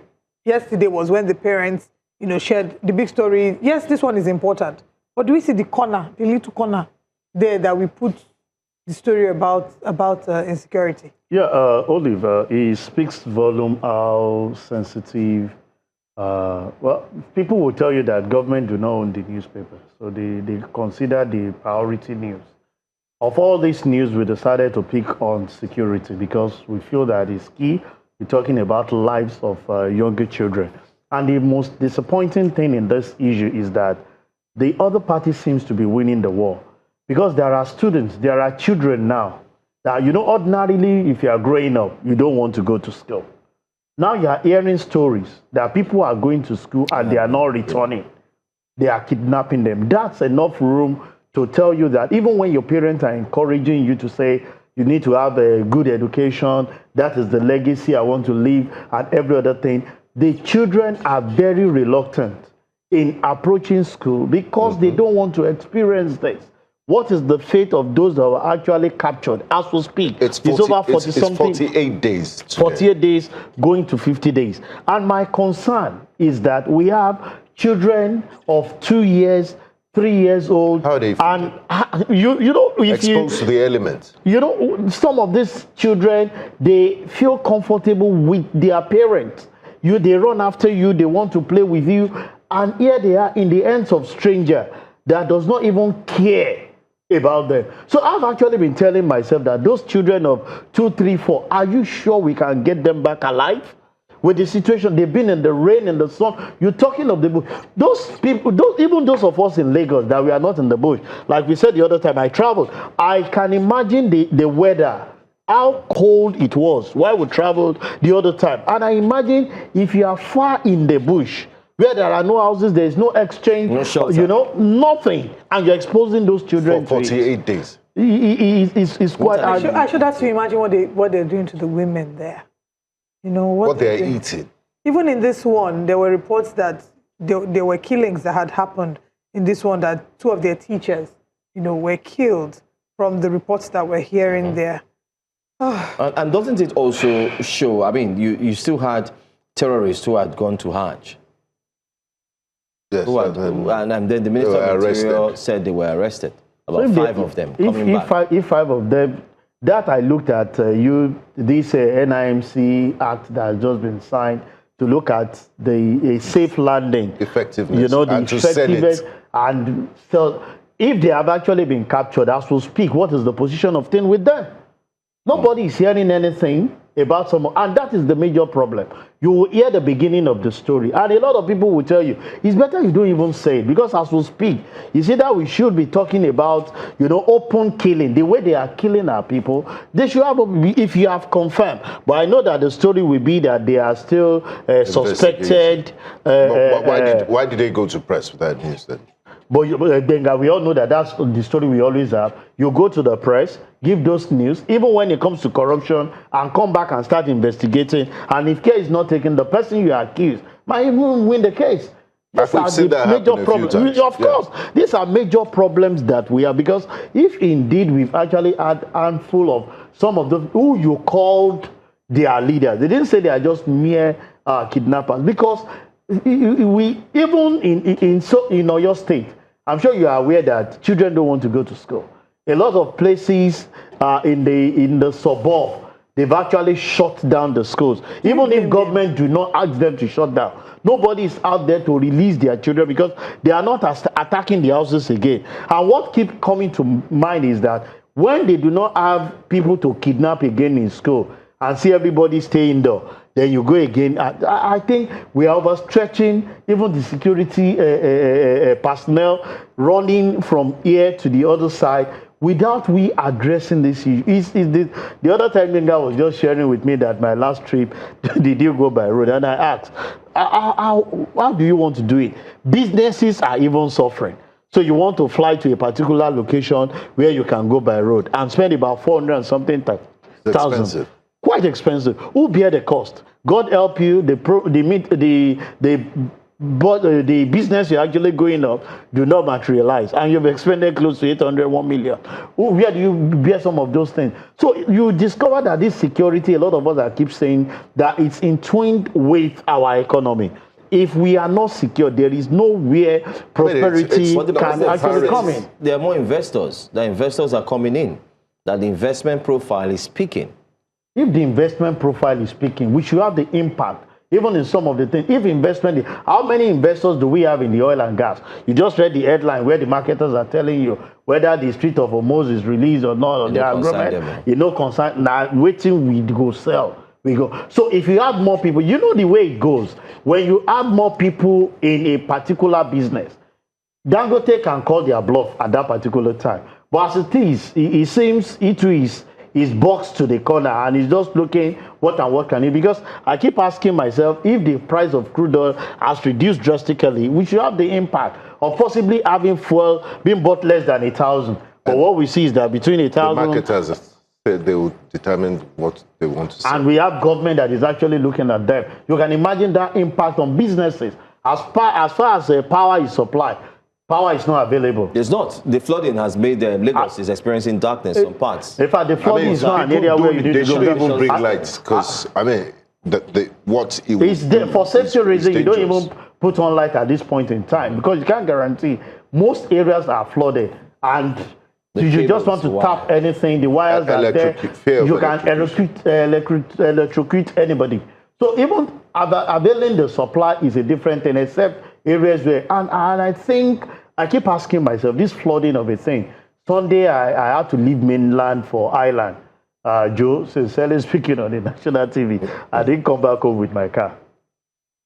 I didn't come back home with my car. What happened? After we faced one serious flood at Ogudu. Then is it Olokpo Meji that they call it, after Yanaworo. That on the bridge before you link towards Bagada. When you detour to Bagada, okay, then you're going straight to Island. Yes. Under that bridge, in fact, we need to put one leg of the tire eye up there. We swam out of the water, and I got to the island. The car refused to start. So you can imagine, in fact, a friend. And the cost of fixing it is on you, right? Does government know that anything happened to my car? If not, that I'm saying it on the... There was a guy that tried to open the door of his vehicle on Ikorodu Road. The wave of the destiny rammed into the car and removed the door. It's not that he removed the force. The removed the door. Why would he even try such a thing? I mean, the car got stuck and the guy was like, what is happening? Let me just see if I can. The force removed, it's not that he removed the door. So you can imagine the influx of water into the, and most of the vehicles we're talking about now are electronic. So that's why I'm of the opinion that you don't even give supply now that we have flooding. If the vehicle with the electronic vehicles that majority, we have hybrids that people are using, mechanical and electrical, and these days, you just have I'm just suspecting that water has actually baptized so many sensors in the vehicle. I was in the nightclub yesterday, and the guys that were popping the most, they were mechanics. They were popping. Mechanics are very attractive. No, but you know there are seasons for everybody. This is the season for mechanics. This is where they clap. You know, that we are during the election time, the lawyers, we have their own fair share. I think when the journalists have their own. We never. It's we're serving humanity. Let's inform people. Let's go to Daily Independent. Daily Independent. By the way, there's a story brewing. I wish we had more time to take that story, but let's see if we'll touch on that tomorrow. Unioshun. I don't know if you heard about that. The killing. Students were, molested. They said soldiers. They were assaulted, some were even raped, and so on. Yeah, we have that story. It's actually trending online right now. But let's move on now to Daily Independent. INEC restores NDC nomination portal access, says Dixon. We just had a member of the NDC leave the studio now. Federal government considers scrapping policy separating JSS and SS. Minister proposes commercial dispute tribunal to boost investment. Proposes commercial dispute tribunal.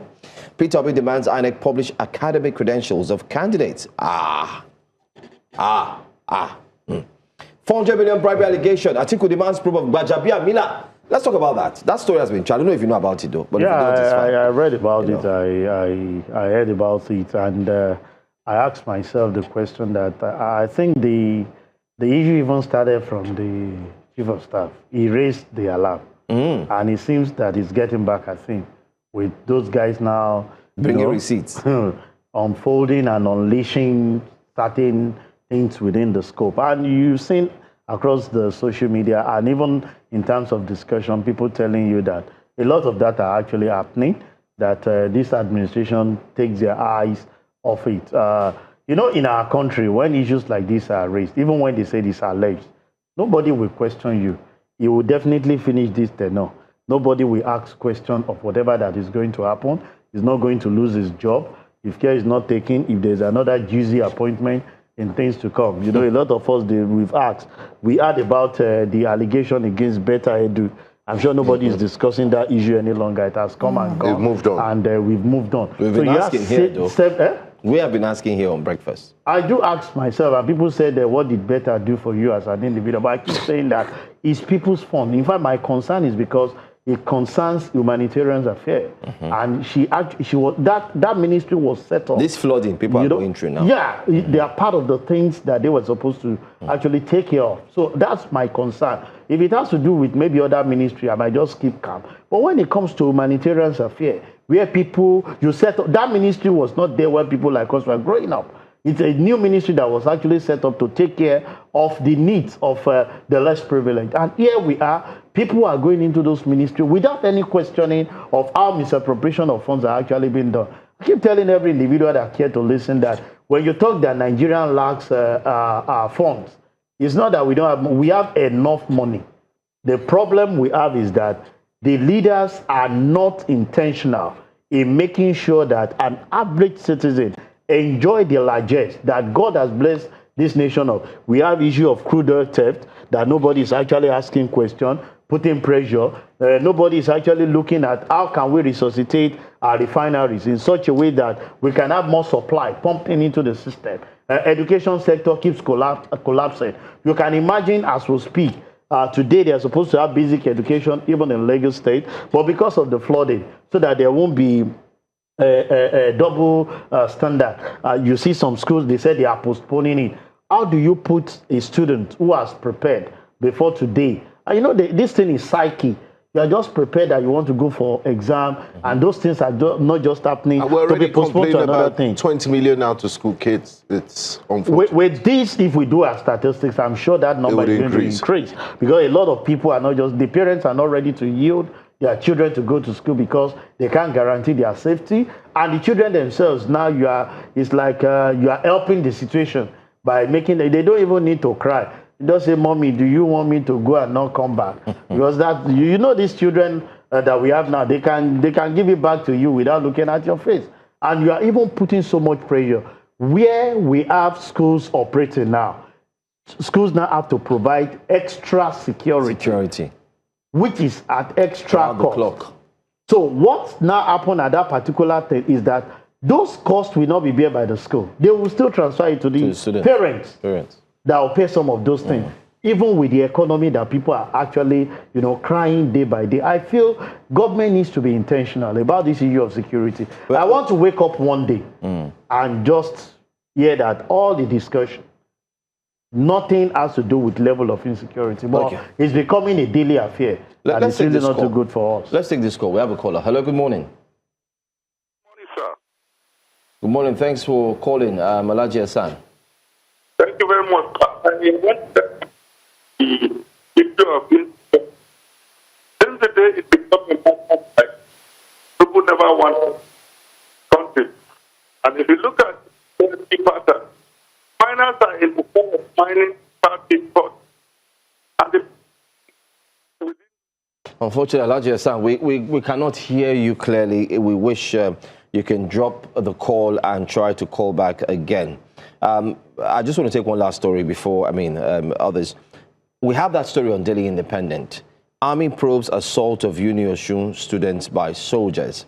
And let me quickly read through. It says, students of Osun State University Osogbo campus were reportedly subjected to a harrowing ordeal on Monday night after newly recruited Nigerian Army personnel allegedly invaded student hostels, assaulted male students, and sexually harassed female students. According to findings, the recruits, said to be from the Nigerian Army depot in Osogbo, had earlier visited areas around the students' community under the guise of relaxing at entertainment centers. Witnesses allege that some of the recruits harassed young men in the area and demanded money transfers into designated bank accounts. This is very, very serious. And I know the commandant of Depot Nigerian Army, Brigadier General Buhari Madaki. He was my senior in military school, Zaria. And it's very, very unfortunate. He's a tough, thoroughbred, professional soldier. That these things are happening, under his watch, his commandant. And one thing you need to do is instill discipline amongst your men and officers in Depot. I am sure there will be a thorough investigation and this will definitely be looked into. But having said that, the only place where, soldiers could be recruited in the Nigerian Army was a place called Depot Nigerian Army in Zaria. It used to be in Zaria, and a place called Chindid Barracks. But because of the current security situation we've had in the country, so they're expanding it to different parts. I think there's one in Ebonyi State, if I'm not mistaken, a new one that's set to be established, and then this one in Osun State. And I believe because of the proximity of the barracks to Uni Osun, you see a lot of civilian and military interaction, but that doesn't excuse their behavior. These are other ranks, otherwise known as non-commissioned officers, the junior cadre soldiers. And it shouldn't excuse this abhorrent behavior. That's made it to the press, and I think we should dig deeper and investigate. I want to ask what the army authorities are saying. And this is not the first time. Remember the Abuja case of Guards Brigade? Yes. I want to ask, there's a line here in the report carried out by Vanguard, carried out by Daily Independent. It said some female students alleged that they were forced to strip and were sexually assaulted, while male students claimed they were beaten, with several alleging that their mobile phones and other valuables were stolen during the incident. I hope we can get that video. They should be dismissed and persecuted. Is there any law that says because you are it's a volunteer. I heard that you have to go outside and show your powers. There's not. It's just a complete breakdown. There is no law that is actually doing that. But you see, the level at which certain set of people, when they put on uniform, harass people around, You're talking about even going to school to harass, even on the road. Somebody feels that it's above the law. Not until when the former governor of Lagos State had to call their... I'm sure you know those days people will go through BRT lane. Yes. Military men will go through. And I keep asking, even till today, we still have men of the forces that will sit in front of buses and allow them to follow one way, go against the traffic. It's a hangover of the military rule, and they should have shed that since 1999. Yeah, they should have shed all of that. The fact that you joined the army, you are not conscripted into the army. It's a volunteer service. You decided to take your 2 legs to go and register and join. Fine, it's good. You are not more important than a plumber, than a journalist, than a driver. We're all equal before the law. So the fact that you are putting on a uniform or you're privileged to carry weapons doesn't mean you should act in an unruly manner, or the laws of Nigeria don't cover you. This is gross indiscipline. We need to follow up and see that this men of the Nigerian army are brought to justice, because this is absolutely disgraceful behavior. The army authorities would not approve of this. Of course, we all know they will not approve of it, but as far as I'm concerned, we should check. Yeah, we should check the recruitment process, one, and allow consequences to come. You need to make sure you are referring to Abuja's case. Up to I don't know. I didn't know the end of that story. But most of the time, you always hear the beginning, some of the atrocities being carried out by some of these military people. But what are being done for some of them that actually, cross the boundary against the ethics of their profession? We do not hear. And when you don't make some of those things public, what you're doing is that you're emboldening other people, possibly coming into spaces, feel, oh, now I'm a military man. I'm above the law. I can do whatever I like as a military person, at least. Some people will say I'm government Peking, and you have just to give me that respect the way it is. But like Benga said, they are not above the law. They should have the understanding that they are out there to protect the citizen. Because I keep asking myself, if you're a law enforcement agency and you are sitting in front of the vehicle, allowing a vehicle to drive against the traffic, what message are you passing? There are students in there, there are other people there. Just looking at it, you should be the one to say, okay, as there are traffic, rather than following one way, we'll go ahead, look at how we can resolve the bottleneck, decongest the problem for easy flow, rather than encouraging people to go against the traffic, which we know the implication. Some people might just be moving on the road, not having the knowledge that another vehicle is coming in opposite direction. And you just see them eat and run, and those things will just be. I think, like Benga said, it's act of indiscipline. But when you get hold of some of these people, you should try as much as possible to let's have the disciplinary stuff displayed in the public, so that it can serve as deterrent to others that might want to consider. I'm sure they will be dismissed from the army. They are dismissed. How do you monitor? You dismiss them. A lot of them still go about. Persecute them. A lot of them still go back into the system, claiming that they were once known as military personnel and harassing people even with that same mind. Sad. All right, let's take some comments from YouTube. On YouTube, Chukwemeka says, jaw broken. PLO. This is, of course, in reaction to the attacks that happened in Lassa. Charles Dennis says, it's obvious that insecurity issues have overwhelmed the federal government. They seem to be confused on what to do, as it has become a one-day, one-trouble matter. Unfortunately, they brought this infested firewood. Chukwemeka says, Oyo's issue is still not solved. We may never hear about those suspected terrorists again. Olumide Alade says, instead of endless debates, our government should act now.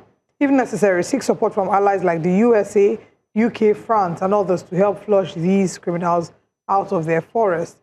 He goes on to say, if we can request foreign financial aid, why not seek help to save lives? Nigerians deserve urgent action. May God help Nigeria. It's like, what is the aid? The US said they supported Nigeria in Nigeria's fight against terrorism. Donald Trump said he has ended Christian genocide last week. Everyone help those who have themselves, my sister. We need to wake up and stop playing politics with it. Take the bull by the horn. Enter those forests, flush them out, set examples of these bandits. If you're caught in the act, the death penalty should should apply to everyone, and you see how things will take shape. I think Benga is I'm sure because a lot of lawyers will tell me that that is not practicable because it's human rights for them to human kill, right. And I'm like, if you are in their area, you got that. When you reduce the number, it passes message even to other people to let them know that there are consequences for some of those things. Well, it's quite disheartening that we are waking up every day on this level of insecurity. It's enough talk and strategy and waiting for state police. State police is not going to solve this overnight. I don't know. Maybe we should get your thoughts on state police. Yeah, well, for me, again, I may consider that as a different approach. Will it reduce these numbers? Will it prevent Oyo State from happening? No, because the fact remains that as a governor, you cannot recruit, police officers at the state level, vis-a-vis waiting for the Nigerian Police Commission, who is at the center that does the recruitment. Just like we are doing the recruitment of vigilante group, the recruitment of this Amotekun in the Southwest and the like. Can they pay them and equip them well to go against the SMGs and the AK-47s that these bandits are carrying? If they are intentional about it, they can do that. Now they have more funds. The state governor said he's doing that. They have more funds compared. Maybe you are referring to before the advent of. They have more funds, and one governor is reducing state sweepers' salary from 15,000 to 10. They got to come out and explain that. But we've seen a lot. More than 60% of them have said fund is actually not the issue. They're actually pumping some. Yesterday, I was seeing the governor of Niger State, displaying some solar panel stuff. Himself and the Minister of Power is actually charging and powering up the state. And he said it's based on the excess funds that they are getting from the center that they are using in developing those infrastructures. So if we make security priority, knowing fully well that if the security is not there, whatever infrastructure that you are building in place, it will not work. Then definitely you see that the will be there. Whether it's AK-47, the federal government is also being aggressive. It is infrastructure drive. There's the multi-billion-dollar Sokoto Badagry Highway, and there's also Lagos Calabar Coastal Highway. Even from the news, we had multi-billionaire. There are roads that have been awarded. Awarded to the same company, no open bidding process, but let's have the infrastructure. But it will be a disservice if you come here, you don't talk about South Africa. Let's get your take on that. Nigerian Tribune has that story as well. It's in the front page, the pictures. What aspect of South Africa do you want to talk about? About Bafana or xenophobia? No. Bafana, keep Bafana. In fact, a lot of us are actually, praying that they should get out of the World Cup and get a fair share of what it looks like attacking the people. We asked to go back. Before the 30th. Yeah. But my concern is, what is AU doing, if you asked me? There was a time we always say we don't want this foreign intervention. EU should not mediate into African issue, that we can handle our matters ourselves. And we have precedent, looking at is indigene. But where I do not even have so much say? Even our own country, are we not even attacking ourselves? When it comes to now foreigner attacking us, on what premise do you want to do it? It's not something that I actually supported when it comes to South Africa telling other people to find their way back to their country. What other bilateral agreement are you going to have with that country? It's not only Nigeria, it's cut across several nations. And I keep asking myself, if you feel you can do it all alone, how far can you go? If every nation decides to push back some of their own nationals too that are here, would they be able to accommodate some of those things? But I feel that the AU should stand up to their responsibility, address this, when it comes to diplomatic discussion, what are you discussing? You should be able to put your foot down and tell them certain things that you feel. As we speak, a lot of people, their life investment lies because a lot have stayed there for 15, 20 years, developed and grow business for themselves. And here they are. You're asking them to come. What's the preparation? Somebody who has like 5, 7 shops in South Africa, and you are bringing him back home. Where does it start from? What provision does the government have for them? So I feel that AU needs to rise up to their responsibility and checkmate this activity that we're seeing in South Africa so that together we can make things happen. Very well said. Very well said. I think we've spent the last few minutes of Breakfast Central newspaper front pages to discuss that. You've said that. I would also want to know what you think about, because Nigerians will say, look, until you apply economic pressure, these diplomats have a way of, they never tell themselves the gospel truth. They sugarcoat things. Until you start applying sanctions or picketing South African businesses in Nigeria, that's when they will feel the pressure. You know, you go for where the money is. Is it about time we took that route? Benga, my position with that is that you will think you're dealing with South Africa, but we're dealing with ourselves. Because the majority of the people who are employed in their organizations are Nigerians. So if you put pressure to actually make sure that they don't have the economic viability, then you're sending your people. What those guys will do is just close down the business, and you find people back on the street. That can be used if the government is making provision where we have enough jobs, and you can call their bluff and say, you don't mind, if you don't do this, we'll pull you down. Imagine if you have all those South African companies, as we speak, being shut down. You know the number of unemployment that we're going to have as an industry. So I will subscribe to say, let's attack those South African companies, attack them economically. There should be more area of aligning. Some of them are also, they're showing love. Like MTN, for example, gave them, the returnees, 100,000 naira airtime to call their loved ones. Will 100,000, I was even thinking 100,000 naira. I was about saying that what will 100,000 naira do to somebody coming in from South Africa? 100,000 naira cash and 50,000 naira airtime. Airtime. Yes. For somebody that's actually commendable. It's commendable to them, but what is the plan of government for some of these returnees? All right, that's a question that we hope that the government can come and help us answer. We'll continue with the conversations tomorrow. Thank you for joining us this first day of July, the beginning of the second half of the year. We'll be back again tomorrow. My name is Oliver Mondi. This is Joe Hassan. And I'm Benga. This is Mr. Shes. Joe, I'm not wearing purple tomorrow. I'm back to brotherhood. Dear man. No. Dear man.